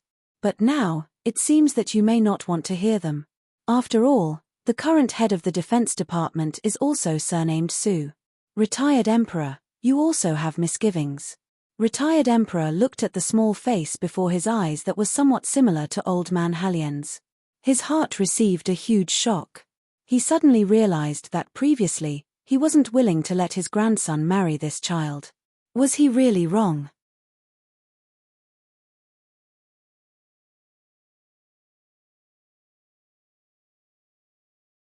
Chapter 190. He had watched that girl of the Helian family grow up since she was a child. How could that girl's daughter be as unbearable as the rumors? It was because he had been in this position for a long time. He had heard a lot and thought a lot. He considered himself to be a wise ruler who empathized with his old generals. He had never mistreated any of the generals who had fought alongside him in the past. But today, he discovered that he had actually let the granddaughter of his greatest hero suffer endless grievances. Thinking about what happened just now, the retired emperor's heart was in turmoil. If it wasn't for this child's actions, he might not have done anything to the Su family in the end. Su family, Su family. The retired emperor took a deep breath and slammed the prayer beads he was fiddling with onto the table. Even his tone was filled with anger. Go and call Su She over for this emperor. Yes. As Eunuch Sun's voice fell, Helian Jiawa was like a frosted eggplant. She took a step back in a daze. When Eunuch Sun brought Madame Su over, Madame Su saw her personal maid kneeling on the ground from afar. Her heart immediately turned cold. Originally, Madame Su thought that Hellion Vivian was just a little girl and wouldn't be difficult to deal with, so she sent one of her maids to do it. Everything should have been flawless, so why was Xiaolian the one kneeling on the ground? Something must have gone wrong. The intelligent Madame Su used a few seconds to scan the faces of her beloved daughter and Chen Wen. However, in an instant, she understood what was going on. Her first instinct was to minimize the problem. This was because this matter could be explained by the younger generation as messing around. If she was also involved, the nature of the matter would be different. Therefore, even if it was a pity, some chess pieces could only be discarded. Madame Su tightened her grip on the handkerchief in her palm, but she didn't lose her composure on the surface. She lowered her body and bowed. This subject woman pays respect to retired emperor, may this subject woman pay respect to you. The retired emperor did not ask her to get up. He just looked at her condescendingly and said in an indifferent tone, "This emperor remembers that Minister Chen, who just entered the capital recently, was promoted by your Su family. As a woman, I am not clear about the matters of the previous dynasty." Su Yang Mo tightened her grip on her handkerchief to make herself look normal. Brother never talks about these things. The retired emperor narrowed his eyes. Then you don't know this Miss Chen in front of you? I've never seen him before. It was true that Su Yang Mo had never met Chen Wen before. It was a big deal for the ministers to form cliques for personal gain. If the womenfolk were too close, it would also raise suspicions. Furthermore, her brother had just promoted the one with the surname Chen. Even if she used the Chen family, it was only through letters and had never met. If it wasn't for that little vile spawn tossing and turning around in the White Academy too fiercely this time, causing Jiao to lose face again and again, she wouldn't have used this chess piece buried in the White Academy in advance. The retired emperor looked at Su Yang Mo's expression and knew that it would be a dead end if he continued to ask, so he simply smiled and said, "Then you don't know that your beloved daughter Hellion Jiao colluded with Miss Chen to harm others? There's actually such a thing?" Su Yang Mo's eyes shook. She looked at Hellion Jiao in disbelief. "Jiao, who did you harm? What did I tell you on a daily basis? Your naivety will inevitably be used by others. What happened this time?" If Hellion Vivian didn't know what kind of person Madame Su was, she was afraid that she would also be deceived by her acting skills.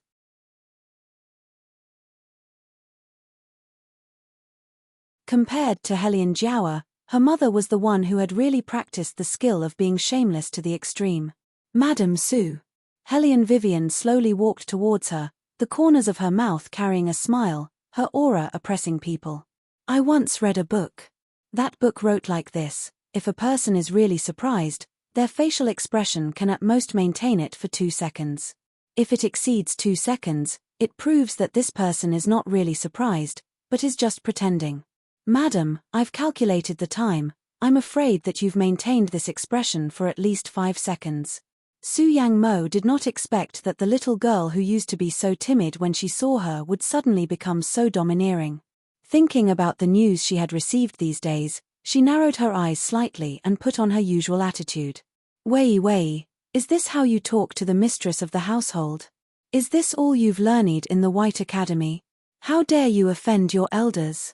Hellion Vivian laughed. "Elders? Madam has probably forgotten, but I've long been incited by your precious daughter to remove my name from the Hellion family. Now, I, Hellion Wei, am all alone. Other than my master, those who can be considered my elders are all in the tombs deep in the mountains. Perhaps Madam wants to go down and accompany them. If that's the case, I can consider calling you my elder." "You." Madame Su took a deep breath. "You've really changed too quickly. You've almost made me, your mother, unable to recognize you." Hellion Vivian looked at her, the light in her eyes like ice blossoming. "Madam, do you need me to remind you that my mother, who used to treat you like a sister, had her husband stolen and her reputation ruined by you? That's why she fell ill for a long time and left this world. Before she died, you kept spreading rumors that she couldn't tolerate you. Now it seems that your beloved daughter really takes after your temperament. She doesn't know how to do other things, but she's proficient in slandering and framing people." When everyone heard this, they couldn't help but look at Madame Su, especially the remaining 2 or 3 noble young ladies. They still didn't know that there was such a thing in the capital. That incomparably noble Marshal Chi genius, the mother of the second Miss Hellion, unexpectedly relied on this kind of method to climb up the ranks. To tell the truth, this kind of method was the most shameful thing for them. Although in this circle of Seijo City, everyone wanted to marry a good husband, but they were absolutely unwilling to do this kind of thing like stealing their own sister's husband. They really couldn't see that Madame Su was like this in the past. What Su Yang Mo didn't want people to mention the most was those things in the past. Unfortunately, Hellion Vivian's every word was exposing her shortcomings. Su Yang Mo couldn't wait to tear Hellion Vivian apart right now, but she couldn't do it in front of everyone.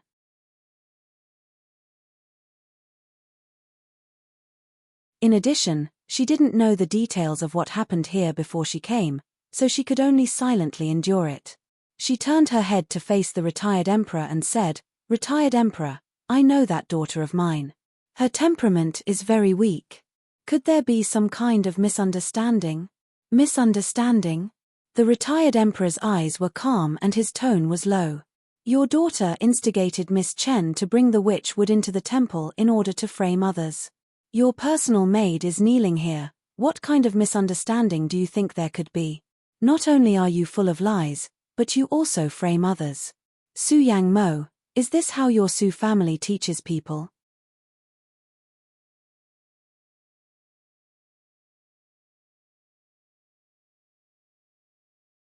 Chapter 191.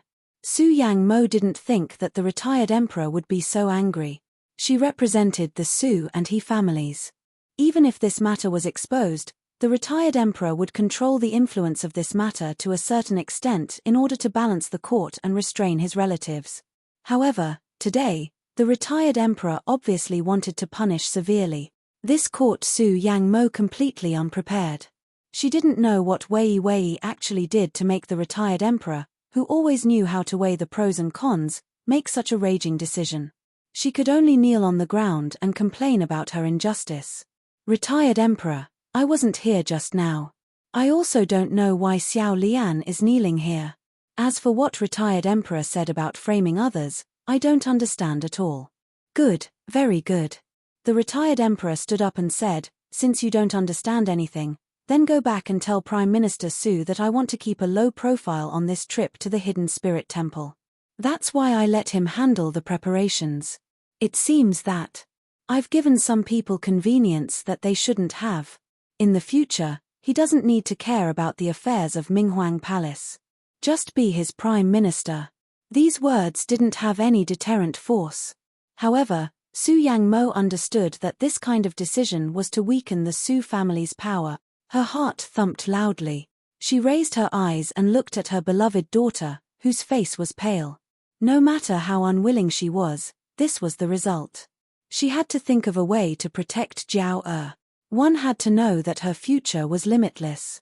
She couldn't fall in this kind of internal strife between women. Thinking of this, Madame Su kowtowed heavily and said to the Emperor Emeritus, "Emperor Emeritus, this subject knows that you are angry because of this incident, but who saw this subject's daughter instructing people? What evidence do you have?" As she spoke, Madame Su looked at Chen Wen. "Miss Chen, my Su family has no enmity with you. We're not close. You did something wrong. Why did the retired emperor say that you were instructed by my daughter?" Hearing this, Chen Wen trembled. How could she not understand that Madame Su was giving her a warning? She wanted her to judge the situation before speaking. For such a long time, the Chen family was able to climb to this point because of the Su family. Mrs. Su's meaning was obvious. Since the Su family could make the Chen family prosper, they could also ruin the Chen family. Chen Wen laughed out loud. Suddenly, her eyes sunk, and her voice contained pain. "This matter was all done by me alone, without anyone's instructions. She's only an ugly woman, without the slightest bit of beauty, yet she still hooks up with this and that all day long. She didn't even let young Master He off. Truly disgusting to the extreme. If I don't give this kind of person some face to see, my heart won't be at ease. It's just that I underestimated some people's thoughts. On the surface, they accepted my good intentions and were intimate with me, but in reality, They were always thinking of how to guard against me. In the end, I'm too naive. You can kill me or cut me up as you wish. You used the witchwood because you were jealous? Madame Sue came to a sudden realization, and her eyes swept over He eyes intentionally or unintentionally. So the one you like is the second son of the Hay family. Hay Zeddy's expression did not change as he watched this scene. His eyes were cold. In that instant, Chen Wen lowered her head even more. She blankly looked at the wet bluestone path in front of her. As early as when she first entered the capital, she already liked that young Master Hay who could handle any situation with ease no matter what. She knew better than anyone that the woman he would marry in the future, if not a noble family, then she would be a princess. Her birth, her family background, she was definitely a match for him. Madame Sue saw through her thoughts at that tea party. She said that recently, Master Hay was anxious to find a wife for that person. As long as she succeeded in this matter, not only would her father's official career become better and better, she would also be able to enter the Hay Manor as she wished. But this trip to Hidden Spirit Temple, she discovered that no matter how high she climbed, that person would not have her shadow in his eyes. Based on what? If she lost to someone else, then forget it. An ugly woman who was banished from the family, without power or influence, and even that face was enough to turn people off, was able to make that person treat her so differently. She couldn't accept it. She thought that as long as she got rid of this ugly woman, she would have a chance. But she didn't expect that everything was just a dream. Now, she woke up from her beautiful dream. He simply couldn't remember the young girl he supported at the tea party. Now, when he looked at her, the disgust in his eyes made her wish that nothing had ever happened. Chen Wen had never regretted it as much as she did now. She trembled as she waited for the retired emperor's fury. Madame Sue was very satisfied with this Chen Wenwan's understanding of the big picture. She raised her head and said to the retired emperor, now the matter is already very clear. It was only jealousy between children that caused this Chen family's young miss to do such a disgraceful thing. The retired emperor didn't speak, but lowered his gaze. Hellion Vivian smiled. She never thought that this matter would completely drag down Madame Sue. If it was that simple, she wouldn't have established profound heavens. She understood Madame Sue's scheming more than anyone else, as well as the Sue family's position in the imperial court. Even if the instigator was Madame Sue, Chen Wen still wouldn't expose her. This was a very obvious matter. Because in the Dragon War Empire, the four great clans' power was expanding. This made Chen Wen worried that after she told the truth, the Chen family would be exterminated. Madame Sue was indeed smart and knew how to use power to oppress people. But what she didn't understand was that it was precisely because of this point that it made the retired emperor even more brooding. How could the retired emperor allow a power that was faintly beginning to suppress the imperial family? And what Hellion Vivian wanted was precisely this result. In the future, if she wanted to take back the Hellion family, she would have to face the four great clans. Just based on her own power, how could it be enough? She had to drag the retired emperor over as well. Hellion Vivian raised her head. When she met the retired emperor's scrutinizing eyes, she suddenly stared blankly. She seemed to have understood something in her heart. She actually forgot that if she did this kind of thing, the retired emperor would very likely perceive her purpose. As the saying goes, this monarch's experience was more than the salt they ate.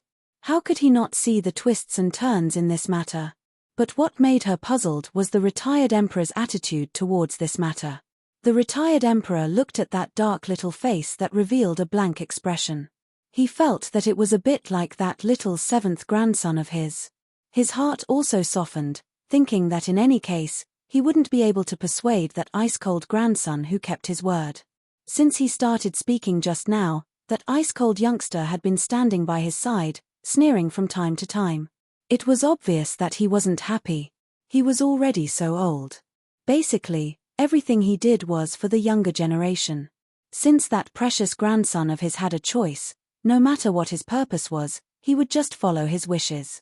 Right now, he actually had a bit of hope that that ice-cold youngster sincerely wanted to marry this girl, and not for other reasons.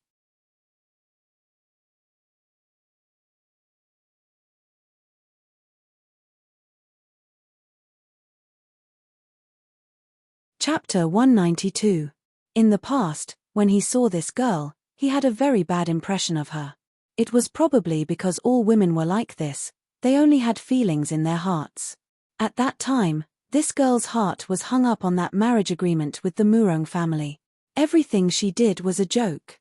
Seeing her today, the retired emperor felt as if he had just met this girl. She advanced step by step without panic. Most importantly, even though she was young, she actually knew how to weigh the pros and cons. Most importantly, she was affectionate and righteous. If Old Third married her in the future, he would also live a happy life.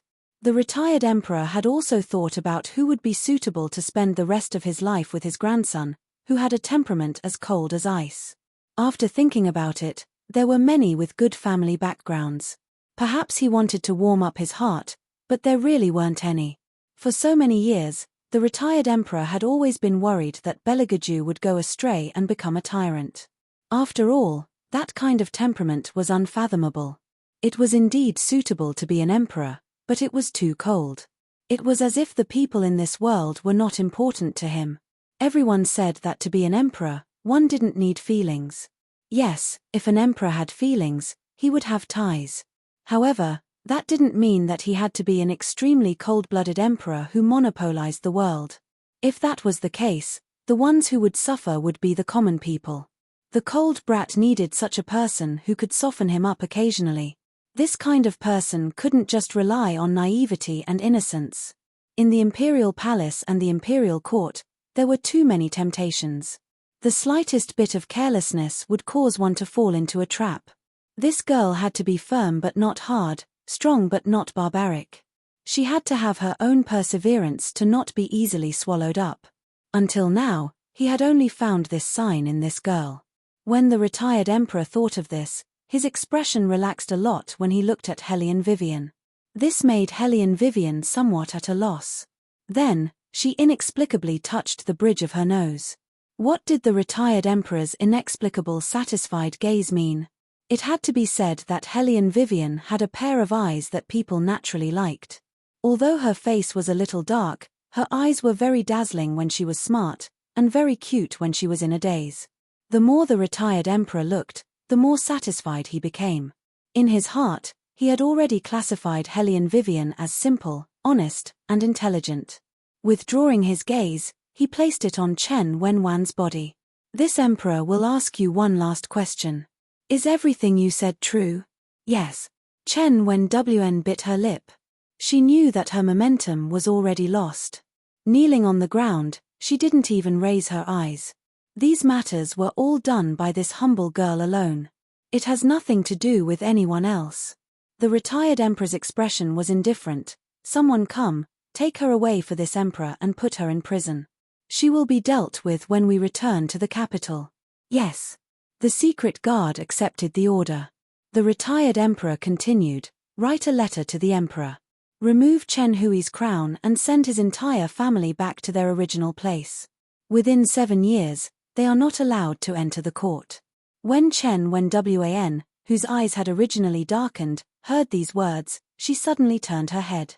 Retired emperor, what does this have to do with father? You want to deal with him. How did your father get to this position? When the retired emperor said these words, his gaze swept past Madame Su's back inch by inch. This emperor knows in his heart. Your father also knows in his heart. Chen Wan stiffened. Her gaze wavered as she looked at Su Yangmo. She clearly wanted her to plead for leniency on behalf of the Chen family. Su Yangmo didn't say anything. She didn't even look at Chen Wan. She maintained her original position without blinking. In that instant, Chen Wan struggled and wanted to shout something. However, she discovered that her throat unexpectedly made a sound. How could this be? Chen Wan struggled to move forward.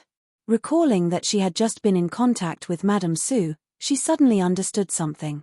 That small face twisted to the extreme, as if she couldn't wait to chew up Madame Su and swallow her whole. She actually believed that as long as she didn't give her away, she would protect the Chen family. She didn't expect that from the beginning. What this vicious woman wanted to do was to silence her. Chen Wen felt her entire body's meridians ache. She couldn't even cry out for injustice before she was taken away by the secret guard. Su Yang Mo saw that the only person who could possibly threaten her had become a death warrant. Her thumping heart could be considered to have settled down. When she looked at the retired emperor again, she also relaxed quite a bit. Retired emperor is brilliant. She didn't expect that the retired emperor would only look at her indifferently. His bearing didn't diminish. As for the Hellion Jiawa, as a student of the superior compound, her conduct is not upright. Indiscriminately, she slandered others. Tomorrow, let her stay in this hidden spirit temple's firewood shed to properly reflect on where she was wrong. When she finally understands, then she can return to the capital. Hearing this, the Hellion Jiawa trembled from head to toe. Abruptly, she turned to look at Madame Su. She couldn't stay here. This was a temple. She was a young girl who had yet to be betrothed. If word got out that she was staying here, what would happen? Would there still be anyone who would marry her in the future? What's more, when would she have thought it through? The martial qi competition was about to begin. The winner would become the third princess consort. This was something that the retired emperor had promised her in front of everyone. His words were golden and couldn't be changed. She was the one who wanted to win the championship. If she was trapped here, how could she participate in the competition? The Hellion Jiawa panicked. Her pair of limpid eyes were filled with uneasiness. She looked at Hellion Vivian with an unprecedented malevolence. It was all because of this cheap woman. If it weren't for her, the retired emperor wouldn't have made such a decision. The retired emperor had always praised her. He even revealed that he wanted to make her the third princess consort. Now, all of this was ruined by this cheap woman. The Hellion Jiawa bit the tender meat in her mouth. Her fingertips were imprinted into the palm of her hand.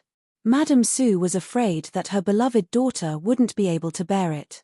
She reached out and pressed down on her arm.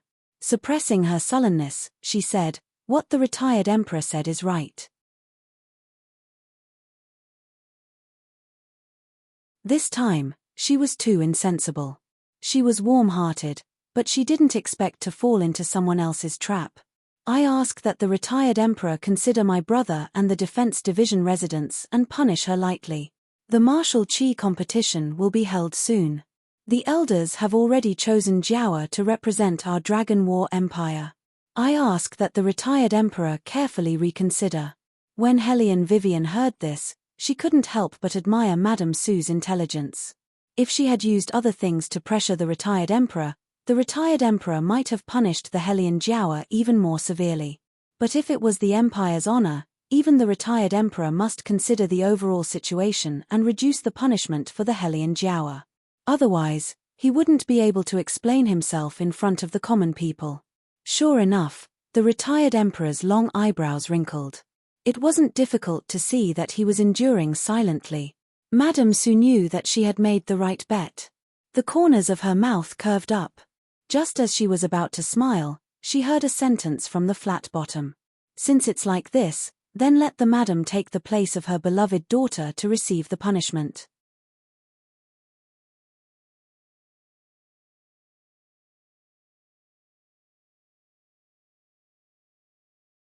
Chapter 193. Two voices sounded at the same time. One was Hellion Vivian, languid and indolent, with a smile on her lips. The other one was Bailey Jiaoju. He was tilting his head. His silver face was as perfect as an ice sculpture. He slowly rolled up his sleeves. The corners of his mouth curved into a devilishly cold smile. His voice was low and sexy, but it also carried the indifference to the world. Hellion Vivian didn't expect that the royal family would have the same thoughts as her, turning her eyes to the side to look at the man. The third prince, however, had an indifferent appearance, only raising his eyebrows at her. Head Abbot Fang Zhong glared. What did he say? This girl was just a little similar to this stinking brat. Look, all of the methods that were mentioned were exactly the same. It was shocking. The retired emperor was also stunned, then laughed. "Then we'll do as Hellion Vivian said, let Madame Su take the blame. The retired emperor is wise. Hellion Vivian looked back and saluted without being surprised by honor or disgrace. Su Yang Mo's grip on the Hellion Jiawa tightened, her eyes filled with hatred.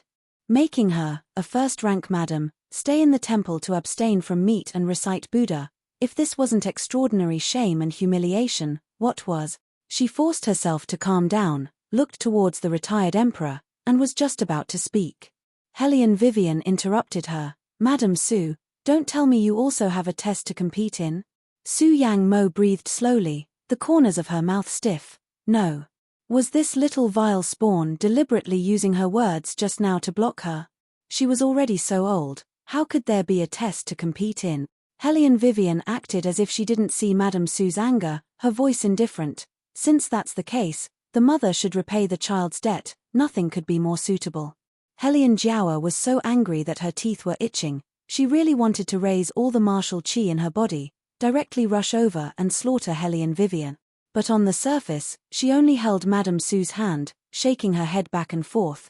How can I let my mother take the blame for me? The one at fault is clearly me. Both her eyes were red, her eyelashes drooping, stained with a layer of moisture, unexpectedly giving people the feeling that they couldn't bear to look at her. Hellion Vivian knew that Hellion Jiawa was acting again. However, as matters stood, no matter how she acted, she couldn't hide the fact that she harbored evil intentions. Everybody wasn't a fool. Through this matter, they more or less knew that Hellion Jiawa wasn't as magnanimous and naive as she appeared on the surface. Of course, some people would still be mesmerized by her appearance, especially those young masters of aristocratic families who loved beauties to the extreme. Wei straightened her collar, tilted her head and smiled. Then younger sister's meaning is that you want to stay in the temple by yourself.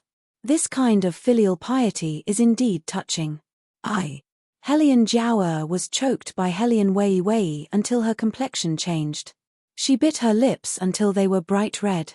She angrily clenched her teeth. How could she possibly mean that? What she thought was that if she cried a bit, maybe there would be someone who would help her and her mother plead for leniency. After all, the people standing here were all young masters from influential families in the capital. There were quite a few people who were on good terms with the Su family. If they opened their mouths, retired emperor would have to think a bit more. But before anyone could say anything, this bitch blocked all of her escape routes. This time, she really didn't know what to do. Hellion Jiawa clenched her hands, looking at Su Yang Mo at a loss. Mother, Su Yang Mo closed her eyes tightly, and when she opened them again, she weighed the pros and cons. Her daughter was highly valued by the four great families.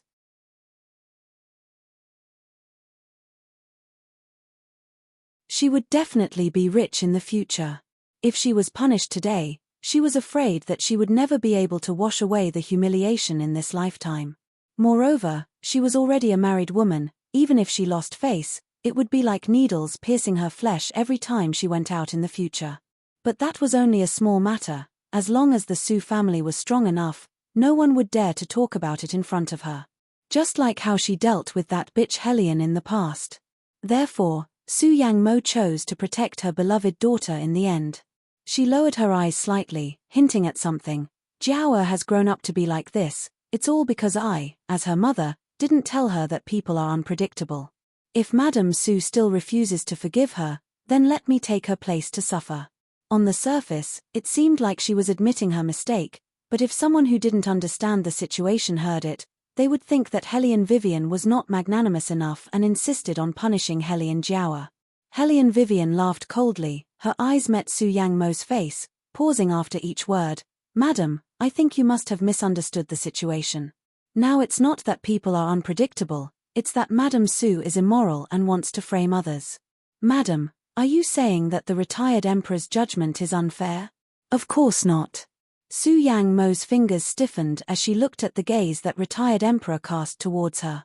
She was afraid that she'd said something wrong and let retired emperor find an excuse to heavily punish Hellion Jiawa. Helpless, in order to protect her beloved daughter as much as possible, she could only soften her attitude in front of Wei. What I want to say is that you can blame me, and you can also blame your second sister for doing something wrong this time. However, we still treat you as one of our own. After saying that, Su Yang Mo only felt that she had lost all face. But what could she do? There was no other way. Things had come to this point, she could only do this. What she didn't expect was that this little bastard would be so eloquent. Even she was forced into a situation where she couldn't advance or retreat. If she had known that she would become so restless, she wouldn't have thought about the little bit of Hellion blood in her body that year and didn't eliminate this little bastard completely. She only destroyed her martial chi and broke her meridians, thinking that she would be fine after becoming a good-for-nothing.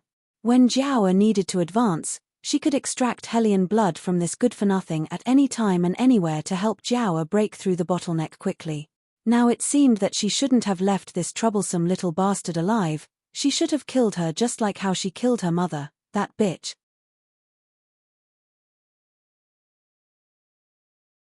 Hellion Vivian's gaze fell on Su Yang Mo's pair of eyes filled with malice, very lightly laughed. Madam, you think too much, I have never blamed you all. It's hate. I can't wait to turn all of you into ashes as a sacrifice to the hundreds of loyal souls of the Hellion family who were persecuted because of the change of ownership of the family. Madam has taken care of me for so long, I still want to repay her kindness. That year, when you made my mother so angry that she fell ill and left, I will let you have a taste of the same feeling. What's there to talk about forgiving or not forgiving? This is only the beginning. If I don't expose your true colors and force you into a dead end, how can I be worthy of the humiliation you have inflicted on me all these years?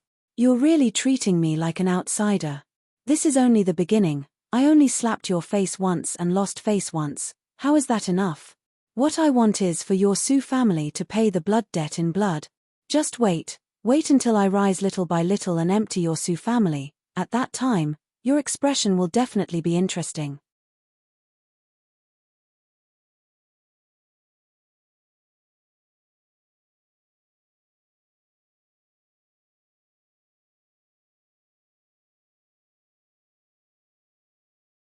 It is indeed unexpected. Su Yang Mo reached out her hand and patted the back of Hellion Jiao's hand. Don't worry, she won't be able to get any benefits with such a savage temperament. The martial chi test is coming soon. Your grandfather should have told you to focus on this. Jiao, you have to understand that in our Dragon War Empire, one's family background and martial chi are the most important. No matter how much that little bitch tosses around, she won't be able to make a splash. Now that she has been expelled from the family, it is impossible for her to participate in any big meetings, unless she really has some kind of innate ability. But as you can see, in this time's test, she didn't even dare to touch martial chi.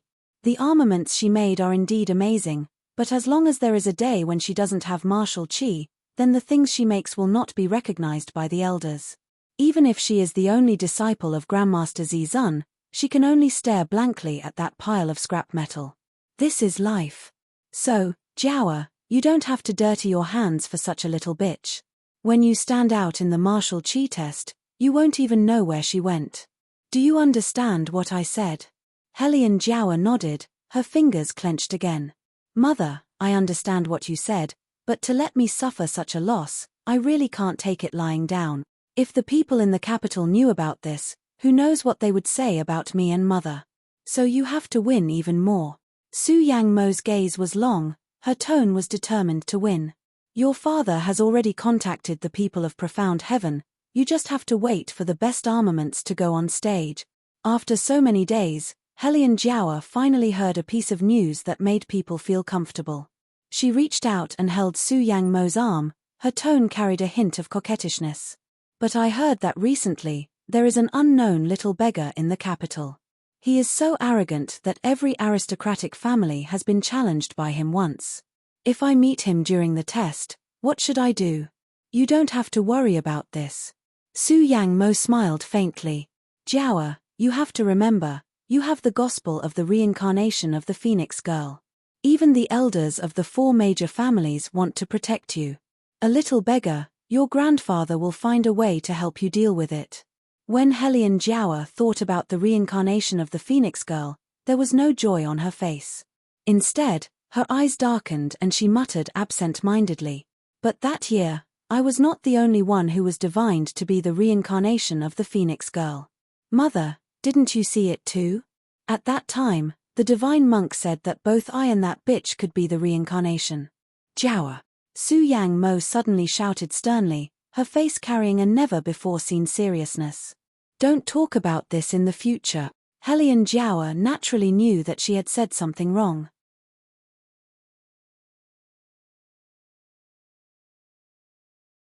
In an instant, her beautiful face turned pale and her eyes turned back and forth.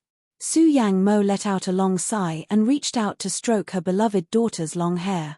Right now, there is only the two of us, mother and daughter, so there is nothing to worry about. But who knows when the walls have ears? Jiawa, remember, the divine monk said that the reincarnation of the Phoenix girl is you, and it can only be you. Do you understand? I understand. Hellion Jiawa lowered her head and was silent for a long time. Su Yang Mo looked at the bamboo forest outside the window, her narrowed eyes filled with unpredictable malice. It seemed that that little bastard could not be left alive.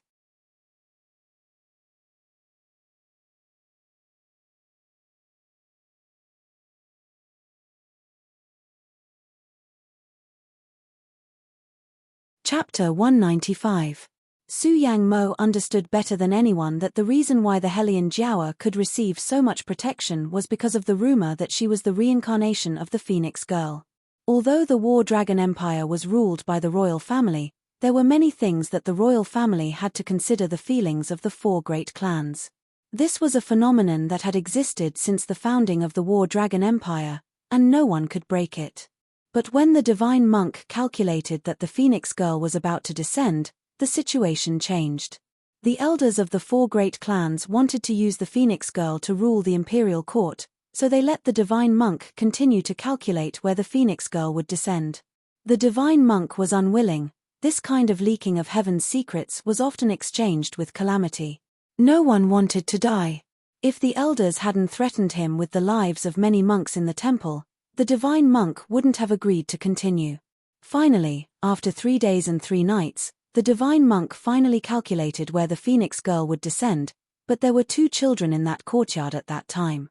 The divine monk wasn't sure which child was the Phoenix girl, so Su Yang Mo simply pushed her daughter out and locked up the little vile spawn, not letting her out again. Because of this calculation, the divine monk abruptly aged 10 years, no longer wanting to care about worldly affairs. But Su Yang Mo was not at ease. The only person who knew the situation was this divine monk. Getting rid of him would mean that her daughter was the world's first and only Phoenix girl. Thus, she sent out 3 waves of killers, finally forcing the divine monk to jump off the cliff. Now that old bald donkey should have turned into a pile of bones. But now that these 2 children were growing up, it would soon be time to determine who was the Phoenix girl. Of course, Su Yang Mo felt that only her beloved daughter would be the real Phoenix girl reincarnation. But she couldn't prevent another kind of accident from happening. Because of this kind of framing incident, the retired emperor's mood didn't seem to be very good, so even his previous habits were cancelled. Everyone returned to their own rooms, preparing to rest. Of course, there were still people who didn't forget the main task. At this moment, Abbot Fang Zhong was sitting in his meditation room, fiddling with the prayer beads in his hand. The atmosphere was a bit low. The little monk standing outside didn't even dare to enter. Sitting in front of him was Beligaju. His expression was cold and demonic, with a hint of evil. That kind of evil aura could not be suppressed even in a Buddhist holy land. On the contrary, it was because of such an environment. It made him look even more handsome, like a demon or an immortal. Head Abbot Fang Zhong tilted his head, his gaze looking into the man's eyes. Beligaju, on the other hand, raised his chin slightly, making his gaze appear elegant and indifferent. I know that every time you come to my place, you won't say anything, but... Abbot Fang Zhong's white finger pointed outside the window. Someone is worried about you. Every year, on the surface, he comes to pray for blessings, but in reality, he is most concerned about you. What do you want me to say? A faint voice resounded in the meditation room where only the 2 of them were present, bringing with it a gradually chilling coldness. Beligaju's slender fingers tapped the handle of the wooden chair. His body leaned back, his long legs crossed. His gaze looked straight at head Abbot Fang Zhong. The corners of his lips curved up, making people think of a series of negative words, such as arrogance, ridicule, indifference, Head Abbot Fang Zhong closed his eyes and sighed, using his fingers to massage his own temples.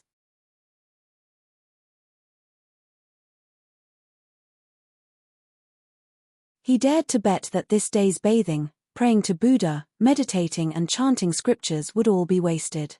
Because the person he wanted to cure had absolutely no intention of talking to him at all. These past few years, retired emperor would be like this every year, asking him to counsel the third prince. However, Belagaju was a pool of stagnant water, a gorgeous pool of stagnant water. When he was smiling yet not smiling, that was the time when he had the most offensive power. When he raised his eyes, it was as if he could instantly pry into other people's inner world. Making him chat with this kind of person really made his heart tired. For example, what kind of mood changes have you had recently? Head Abbot Fang Zhong was really helpless. You are very clear that you are like a martial cultivator who can explode at any time. You should have recently recovered your martial qi. Don't tell me you don't have anything you want to do. Bailey Jiu smiled. That kind of smile was like a red spider lily that bloomed on the road to hell. It was in full swing. Does killing count? Head Abbot Fang Zhong almost spat out the tea he drank. This had to be written down, because this stinking brat could very well be telling the truth. What the retired emperor was most afraid of was that, apart from killing people, he would not be able to find any other pleasure. Belagaju leaned back and said in a calm and indifferent voice, "You seem to be very excited. Cough, besides killing people, don't you have anything else you want to do?" Head Abbot Fang Zhong thought of the main question he wanted to ask this time. For example, you aren't young anymore, right? Have you ever thought of looking for a wonderful marriage? This old monk heard from your imperial grandfather that you chose the eldest daughter of the Hellion family. Looking at her today, I can see that she's actually intelligent. However, haven't you always liked white, clean, and easy to bully little white rabbits? How come your preferences have changed? Head Abbot Fang Zhong actually really wanted to directly ask, "Are you thinking of using him?" Belagaju's mouth slowly draws a curve. Abbot Fang Zhong's scalp goes numb from his smile. Only then did he say in a monotonous voice, "What does good prey have to do with what they look like?" Prey. Head Abbot Fang Zhong's face was full of question marks, but this was a good sign. It really was a good sign. In the past, when they sat together, if he didn't speak, then he would speak venomously. Answering one of his questions so normally like today was really too rare. Head Abbot Fang Zhong wrote at a high speed, almost moved to tears. Obtaining a bit of information about this stinking brat's thoughts was really too difficult. Today, this lord's mood is good, I can chat with you a bit more.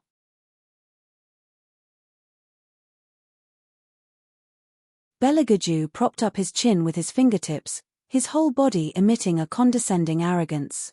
Head Abbot Fang Zhong was startled, then he raised his eyes, a bit not daring to believe what he heard. Wait a minute, third prince, this person's words should be heard in reverse. Belagaju's mouth hung a smiling expression, his tone was light. If he wanted to, he could practically make the listener feel as if they were bathed in a spring breeze. If this lord says this lord has always wanted to obtain a person, but until now, I still haven't obtained it, what kind of suggestion would the abbot give this lord? Is there anyone in this world that you can't obtain? Head Abbot Fang Zhong was shaken. That person must have a very strong willpower to be able to refuse this kind of face that swallows both men and women. Belagaju also seemed to be quite vexed, but the words he said didn't have the slightest bit of emotion. That's why this lord is thinking whether or not to remove her claws and directly tie her up. Head Abbot Fang Zhong.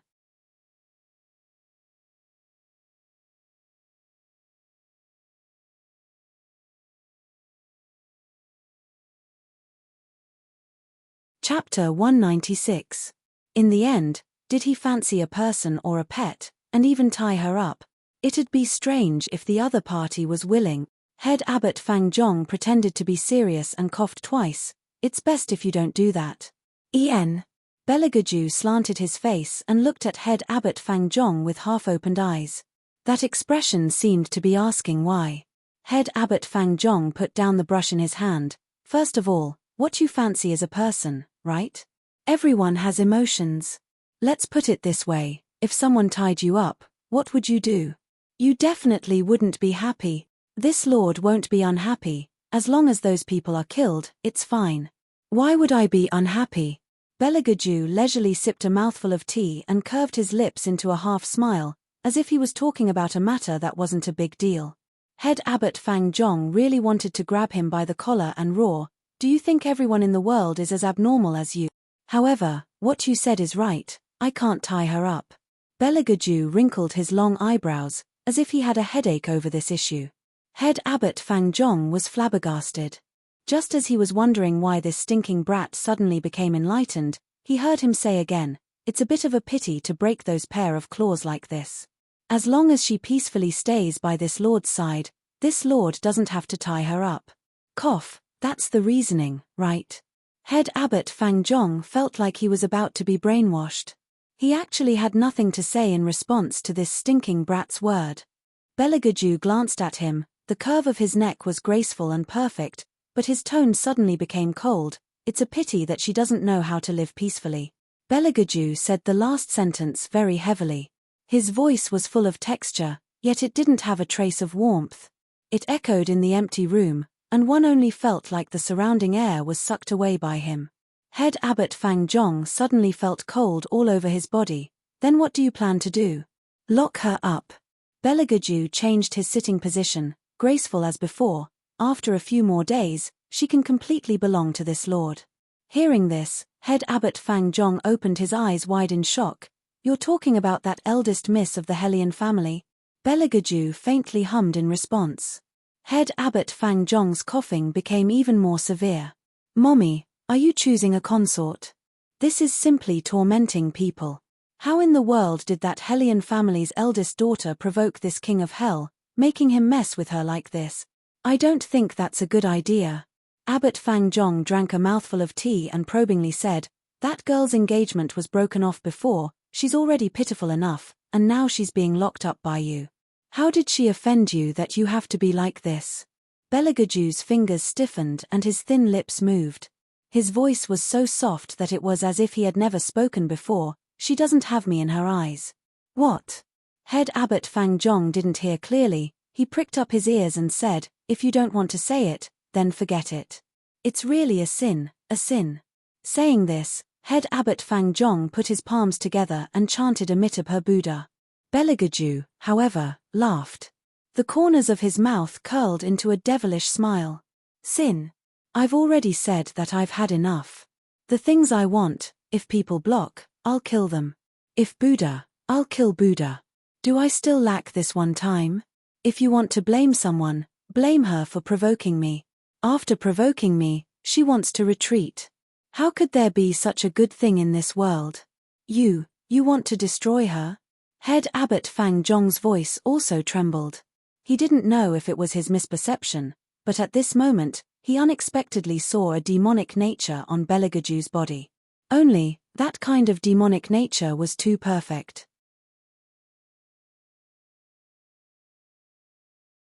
It was like a god standing in the darkness, falling into the chaos of the ninth heaven. It was so demonic that it made people fascinated and timid. Beligaju laughed, endlessly bewitching. "No, why would I want to destroy her? This prey that makes my entire body heat up when I hear her name. I only want to press her under my body and fiercely have her." Saying the last two words, Beligaju curved his thin lips. That ascetic face carried a sensual flavor that could practically bewitch all men and women. "You're joking, right?" Head Abbot Fang Zhong suddenly jumped up. He finally realized that something wasn't right. This was clearly the symptoms of a little boy's first awakening of love, right? But first awakening of love? Head Abbot Fang Zhong glanced at Beligaju again. These 4 words really weren't suitable for the royal family. Moreover, what kind of awakening of love would open so viciously? What binding locking that was really enough. Beligaju raised his eyebrows again. "But she doesn't seem to want me to do that. You have to treat women a bit more gently." After Head Abbot Fang Zhong finished speaking, he felt very helpless. Why did he, a monk, have to discuss this kind of issue with a prince in a temple? Did this stinky brat not have a maid to accompany him to his bed? Were all the hidden guards in the palace all dead? They didn't know to find a woman for his master to properly learn. However, he had always thought that this stinky brat didn't have this kind of requirement. After all, he'd heard that the number of women he'd thrown out of the palace along with their blankets, if there weren't 10, there were at least 9. Every single one was treated like garbage and disposed of. After the retired emperor used this kind of method to send people to this stinky brat's side a few times, he didn't send any more. Because he was afraid that in the future, if this were to spread out, there would be people saying that the third prince couldn't have Head Abbot Fang Zhong let out a long sigh. He'd also seen the way this stinky brat treated women. He was courteous, but he was a bit too indifferent and heartless. He simply had no desires and no demands, even more plain than him, a monk. Ari, now that he thought about it, what no desires and no demands, it was all nonsense. Head Abbot Fang Zhong held his forehead and started to have a headache thinking whether this was a good thing or a bad thing. The good thing was that this stinky brat finally had some human feelings. The bad thing wasn't his desire to monopolize a bit too strong. Moreover, he was only treating Hellion Vivian as prey. This has nothing to do with being gentle or not, she will resist this highness. Beligaju absent-mindedly interrupted Head Abbot Fang Zhong's contemplation, the light in his eyes deep and long.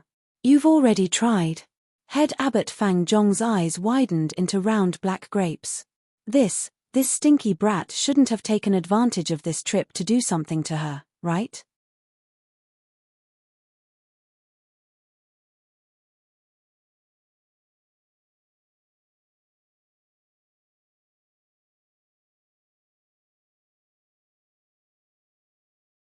Chapter 197. Having heard what was said, Bailey Jiaoju's leaving footsteps paused. His eyes that were as dark as the night completely opened.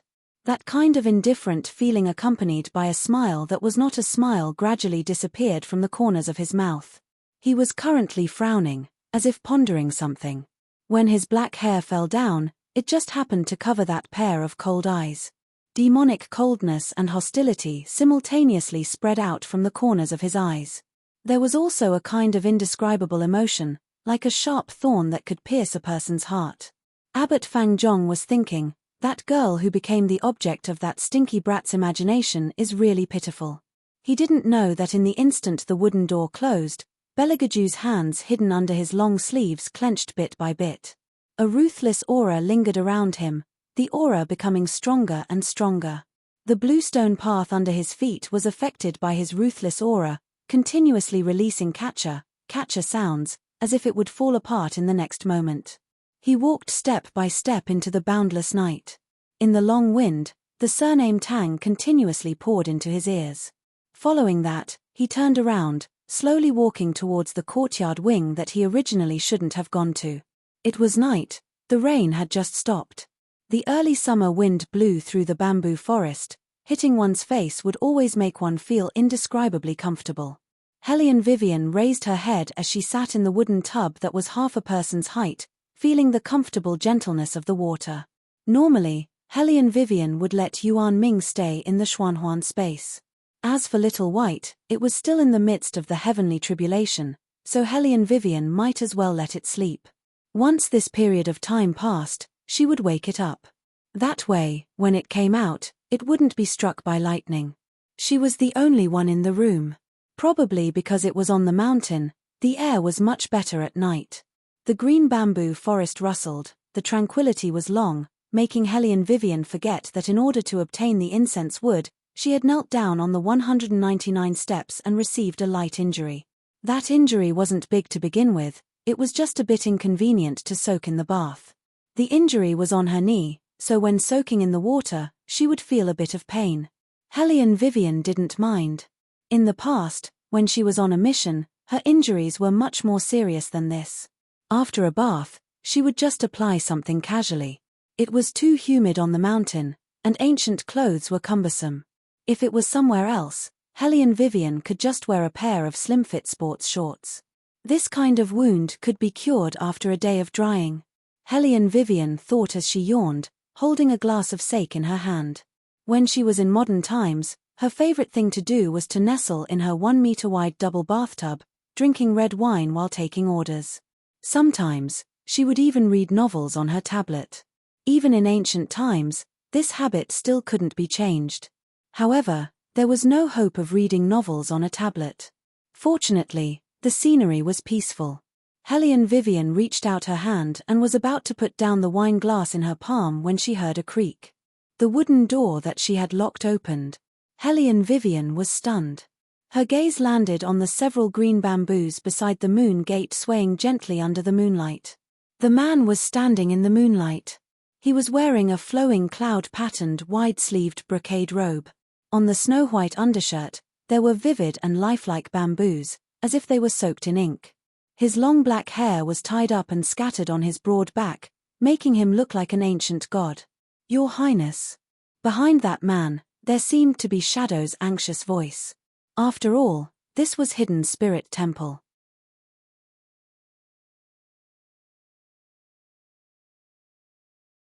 The womenfolk and the men lived separately. Like Bailey Jiaoju, breaking into the courtyard on the side was already breaking the rules.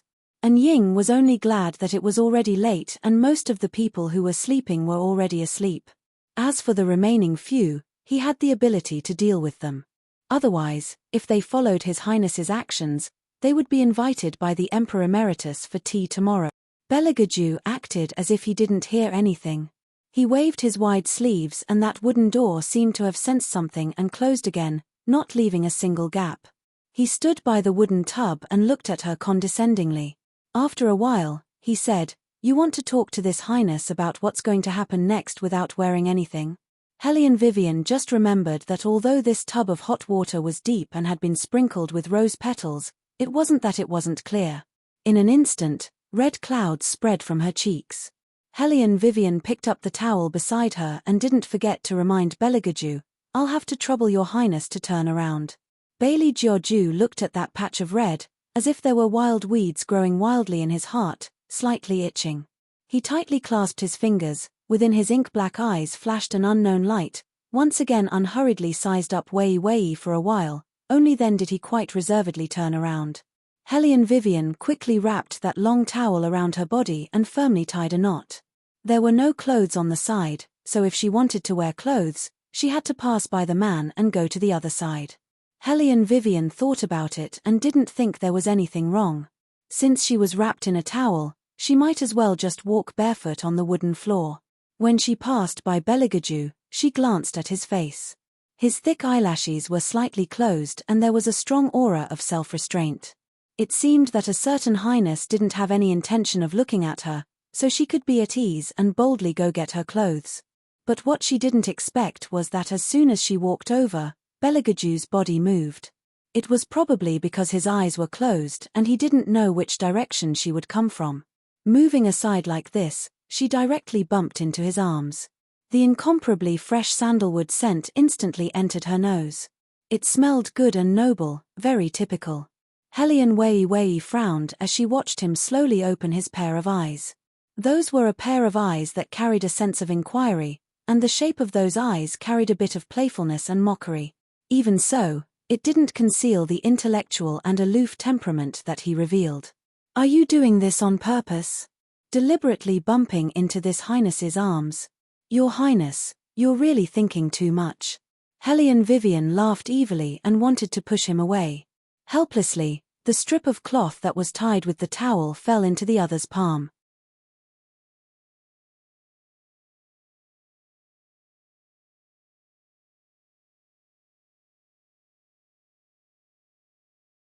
That pair of very slender hands, in White Academy, were holding Taoist scriptures and scrolls. Outside of White Academy, they were holding the universe under the heavens. It was so beautiful that it easily made people think of the white porcelain antiques displayed in museums. This kind of hand was very suitable for holding goblets, but it was more suitable for killing people. But right now, his hand was holding the strip of cloth that she used to tie the towel. This made Helene Vivian feel that everything was so abnormal. "Your Highness, don't you think you should let go of your hand?" Helene Vivian smiled and crossed her arms. "I don't think that your Highness came here in the middle of the night just to play with the strip of cloth on my towel." Beligaju made a sound of "en" and slowly approached her. With one hand behind her back, The light in his eyes pressed down.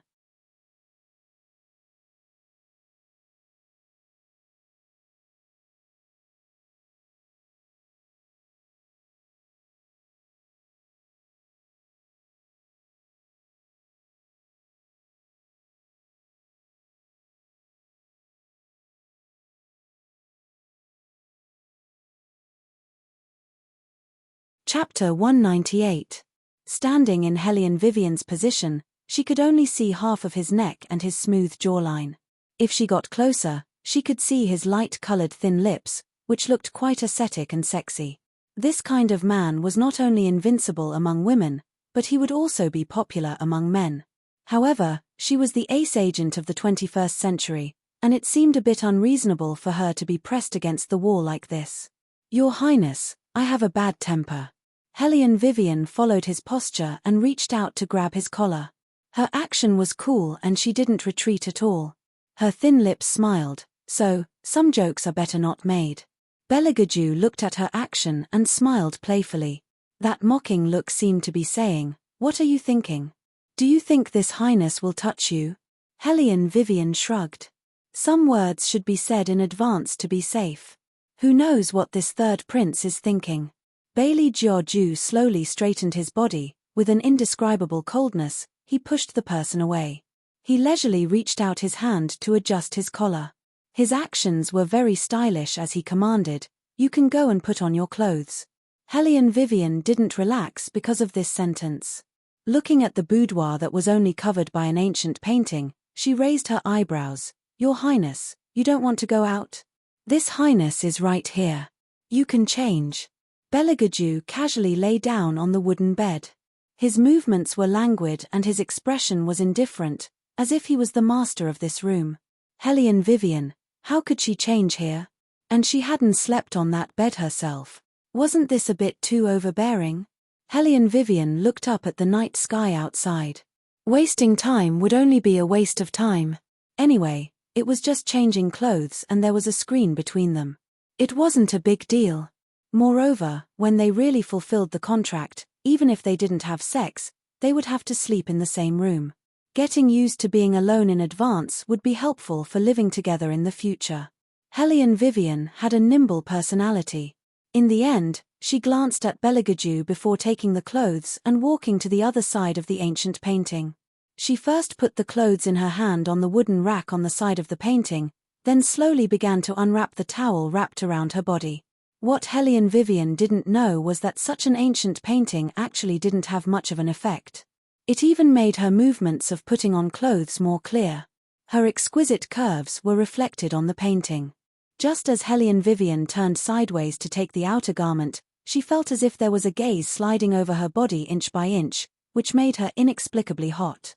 Wei furrowed her eyebrows. Was it an illusion? How could she have this kind of illusion? She shook her head. She didn't think that the third prince would be interested in her. Because when she came out, the man's face was as cold as always. If it wasn't for that silver mask softening his expression a bit, people would feel that he was even more unapproachable. Moreover, his eyes were closed. Hellion Vivian used the towel to dry her long hair. She lazily sat on the wooden chair opposite the bed and was about to speak. Just as she was about to speak, she heard Beligaju's indifferent voice say, "Come here." Hellion Vivian didn't refuse his words. Because there was no point in refusing. They still had a long time to work together. Only, what she didn't expect was that as soon as she approached, Beligaju suddenly pulled her over. His slightly cold fingers pressed down on her knees. His voice was cold. What happened? Hellion Vivian was stunned. She didn't think that the third prince would care about her injuries. Although the way he cared was a bit strange. When I was asking for the incense wood, I knelt down too many times. It's abraded.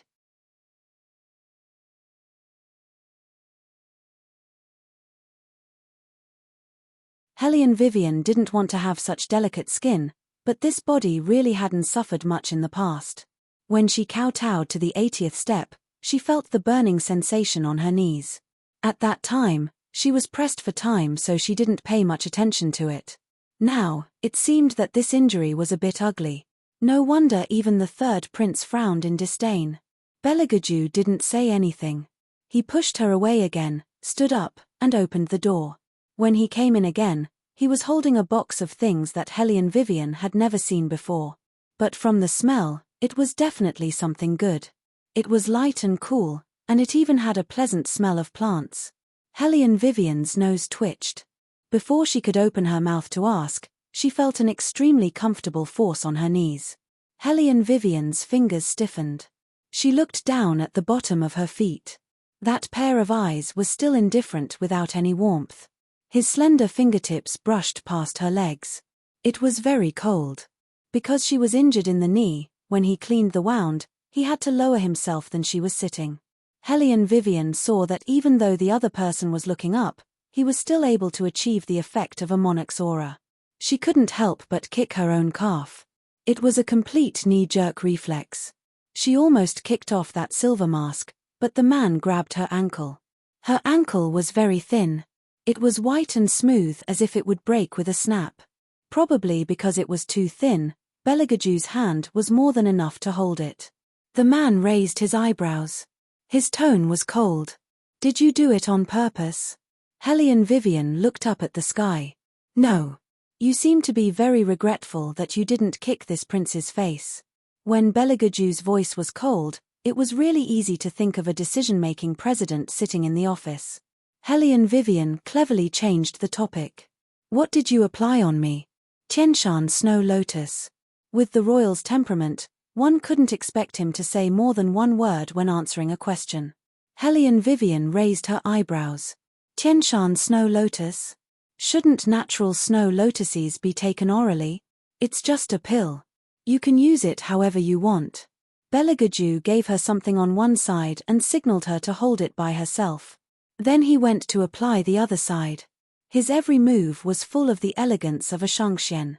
Wei Wei was a bit restless. Snow lotus in the sky, it said that if one ate one, it could boost one's martial chi for 3 years. Quite a few martial artists, in order to be able to obtain it, waited for years at the foot of Great White Mountain, precisely for the sake of waiting for it to bloom once every 10 years. Furthermore, this thing often grew on the precipitous cliffs and precipitous walls, and wasn't that easy to pick. That's why, within the capital, those shops that sold sacred medicines, the price of Tianshan Snow Lotus had always been the most expensive among the most expensive. Not many people were willing to buy it.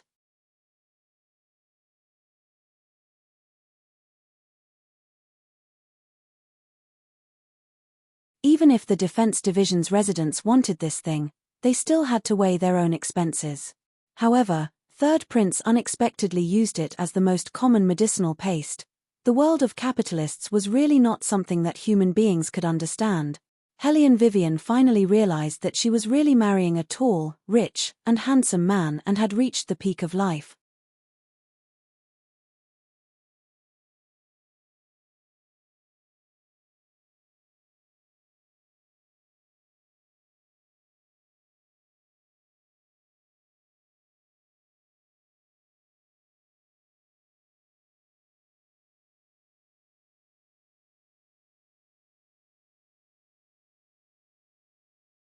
Chapter 199. Your Highness, it's the middle of the night. Shadow, who was standing outside, softly reminded him.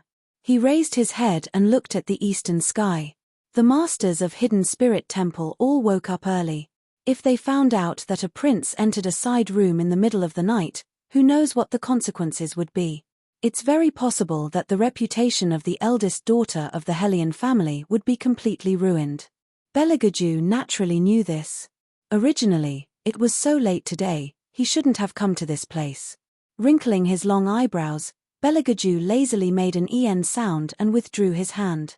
He faced Hellion Vivian and said indifferently, "Tomorrow you go find Eunuch Sunday. He will arrange a new carriage for you." "Not too good." Hellion Vivian's eyes flashed and her thin lips carried a smile. Being taken care of too much is easy to attract jealousy. Belagaju raised his eyes and glanced at her. His voice didn't have the slightest fluctuation. "Eunuch's son will find a good excuse." "Okay then." In any case, Hellion Vivian also wanted to stay in the carriage a bit more comfortably. Since she didn't need to worry about anything else, There was no reason to refuse to enjoy. Thinking of this, Hellion Vivian lazily yawned again and instructed Belagaju, "When you go out, help me close the door. There are many mosquitoes in the bamboo forest." Was this woman ordering His Highness? Shadow listened to the words in the room and silently looked at the sky. When he came back to his senses, Belagaju had already walked out. "Your Highness." Shadow hesitated for a moment. In the end, he didn't report the recent information to his master. He thought to wait and see. Maybe it was a trap. After all, Miss Yoon was different from other women. Even Shadow didn't understand why His Highness would choose this young lady of the Hellion family.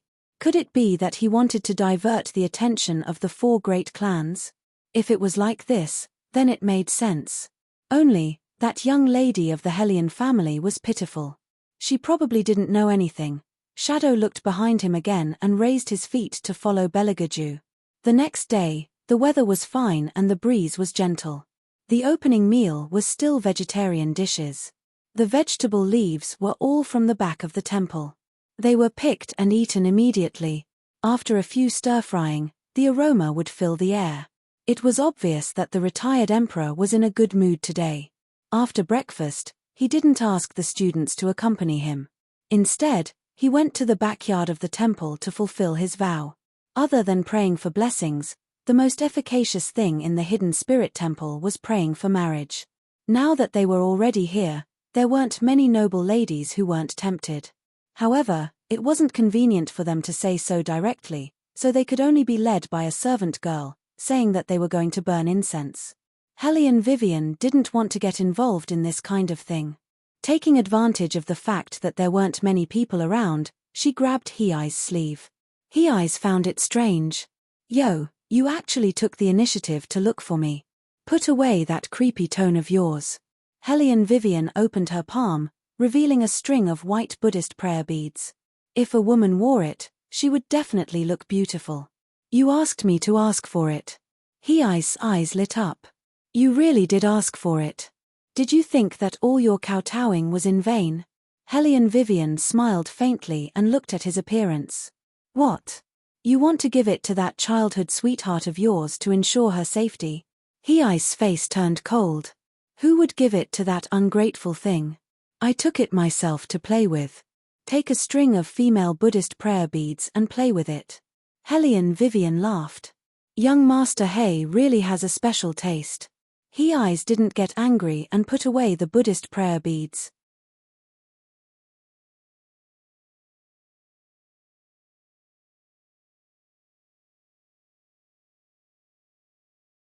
"It's better than someone offending the third prince who shouldn't be offended." Hellion Vivian stretched her waist, as if she didn't hear what he said. Hei's voice was very light, but it carried a hint of warning. "Don't let yourself fall into it. The third prince approached you. This matter isn't that simple." Hellion Vivian wrinkled her eyebrows. The more she listened, the more she felt that Hei's words were implying something. "Young Master Hei, why are you still here?" Eunuch Sun spat at a servant girl and raised his whisk. "The retired emperor is looking for you everywhere." Hei's turned his head and glanced at Eunuch Sunday. He said to Hellion Vivian, "Then I'll leave first. You take care of yourself." Hellion Vivian faintly made a sound of en. Eunuch Sun, however, took another look at this side. After thinking for a bit, he still walked over and said with a smile, "This servant heard that eldest Mrs. Ni was injured. It's time to find a comfortable carriage. This servant has already arranged it. When the retired emperor comes out, a little eunuch will lead eldest Miss there. Eldest Miss doesn't need to worry about anything else." "Thank you for your trouble," Eunuch Sunday Hellion Vivian said sincerely. She had always treated people this way. She wouldn't treat them differently because of their status. This is what this old servant should do.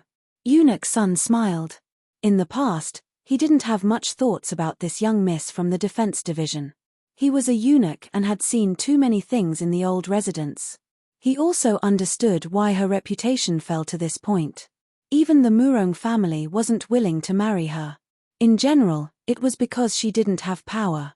A good-for-nothing was a good-for-nothing. She didn't know how to judge the situation and was too naive, so she fell into other people's trap. He didn't understand why his master would choose her. After yesterday's matter, Eunuch Sun really liked Hellion Vivian a little. She was neither servile nor overbearing. She didn't pressure people, but she also didn't shrink back. If His Highness didn't say it, he wouldn't know that the relationship between these two people had already reached this level. If it was someone else, they would have already become spoiled and act like a tyrant. However, along the way, Hellion Vivian didn't deliberately take advantage of His Highness.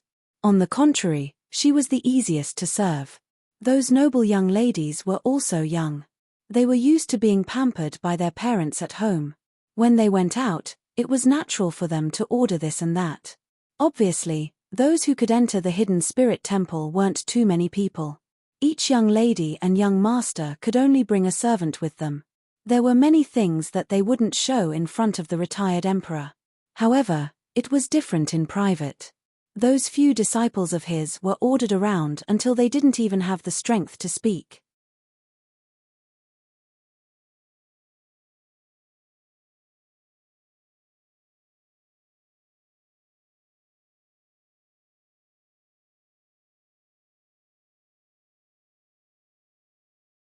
It wasn't that the food wasn't good, it was that the place they lived in was simple and crude.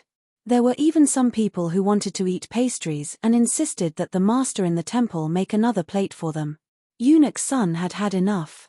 He just waited until they went down the mountain and found an opportunity to beat their parents. It was probably because he had encountered this kind of thing too many times that Eunuch Sun found Hellion Vivian pleasing to the eye. It wasn't that those noble young ladies didn't have a good heart, it was just that it was very tiring. Hellion Vivian was a little different. She spoke very little and generally didn't take the initiative to talk to anyone. It seemed like she was either looking at the scenery or sleeping. However, as long as she opened her mouth, no matter who it was, she was very polite. This kind of politeness was different from the kind of politeness that Eunuch Sun had seen before.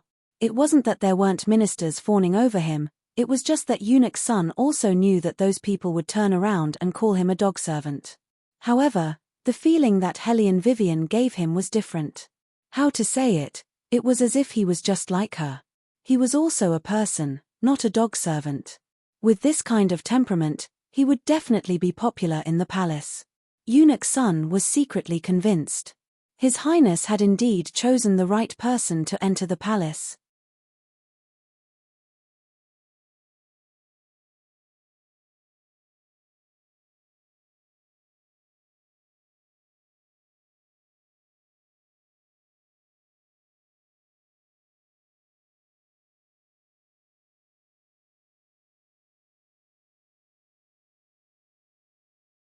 Chapter 200.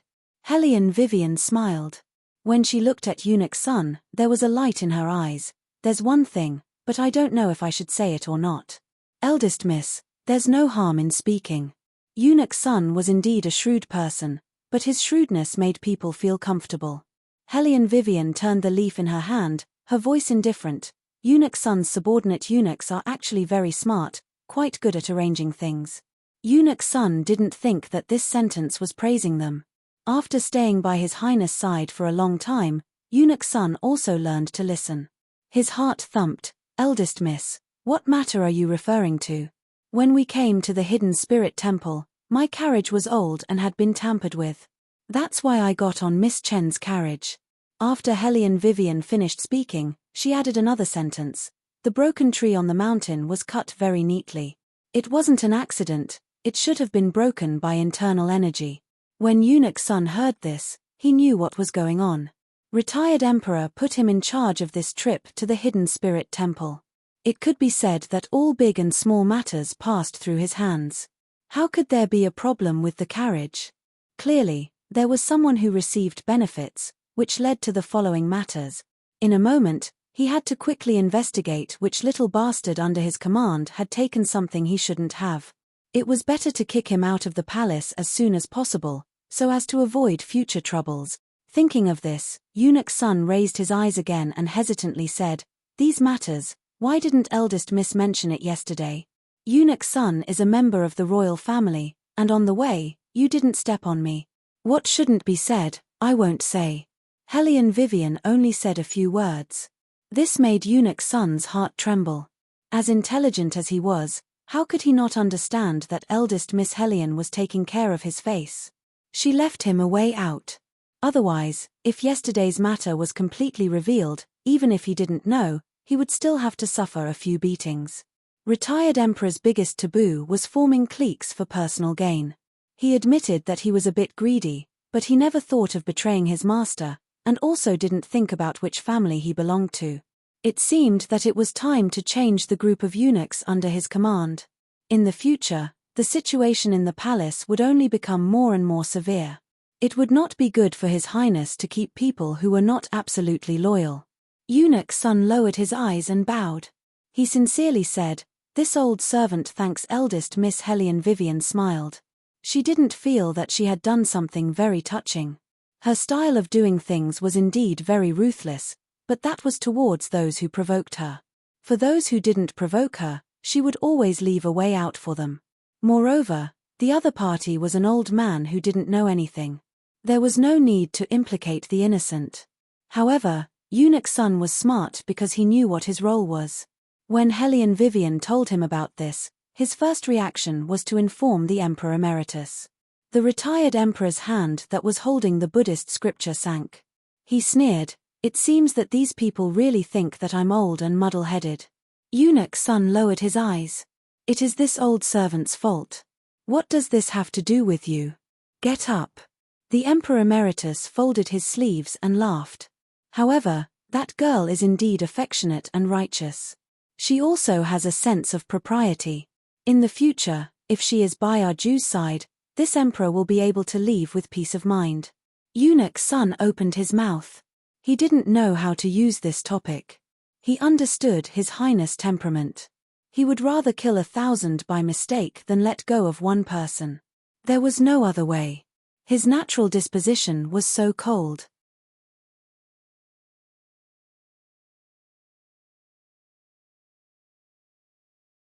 He was elegant and proper, but his methods were too ruthless.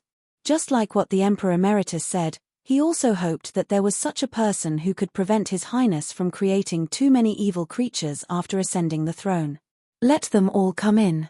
The Emperor Emeritus drank the medicine in his hand and put down the Buddhist scripture. His tone was indifferent as he ordered. At this time, Hei's had already arrived. The white Buddhist prayer beads hanging on his hand had not been completely put away. It was seen by his sharp-eyed schoolmate. "Isn't this the body seed from the hidden spirit temple? How did Master Hei's get it?" That person looked at the white beads in Hei's hand enviously. He wanted to reach out and touch it. Hei's faintly glanced at him. That kind of coldness made that person's movement stiffen. Another young master held a paper fan and lightly waved it. He smiled and said, "Brother Lee, I think you're really looking for a beating. That body seed was given to Master Hei by someone. When we just arrived, didn't you see Master Hei being held back by someone?" "Held back by someone? By who?" That person doubtfully raised his eyebrows. The young master with the fan chuckled. "Who else could it be? It's that young lady from the Hellion family. This body seed is not easy to get. If you want a bunch, you have to kowtow several dozen times. It's still Master Hei who is charming and makes people admire him so much." A crisp sound rang out. Before he could finish speaking, that young master with the fan was frightened to the point of quivering. The little eunuch serving him almost knelt on the ground. He never thought that he, a royal family member, would unexpectedly spit on the ground when he handed over a cup of tea. Could it be that he didn't hold it steadily just now? That can't be. He even deliberately held it with both hands. Not only did the little eunuch think so much, he frantically wanted to use his sleeve to wipe the tea from Belagaju's hand. However, he was frozen in place by that ice-like gaze. Only, what made him puzzled was that the royal family, who had always loved cleanliness, unexpectedly didn't immediately pull out the white handkerchief himself. Instead, he maintained his forward posture. It was unknown what he was thinking, but that expression even seemed a bit absent-minded. When Eunuch Sun just came out, he saw this kind of scene. Distressed, he cried out, "Did you get scalded anywhere?" Hurry up and scoop some ice for His Highness. Yes, yes. Only then did the little eunuch come back to his senses and hurriedly left. A series of people and horses flipped upside down. Belaguju's gaze never concentrated. Only when it fell on Hei's wrist did it become exceptionally deep and eye-catching. No need. He leisurely brushed off the water droplets on his fingertips, leaving behind a string of obvious red marks on the back of his hand. Hei's raised his eyebrows in his direction.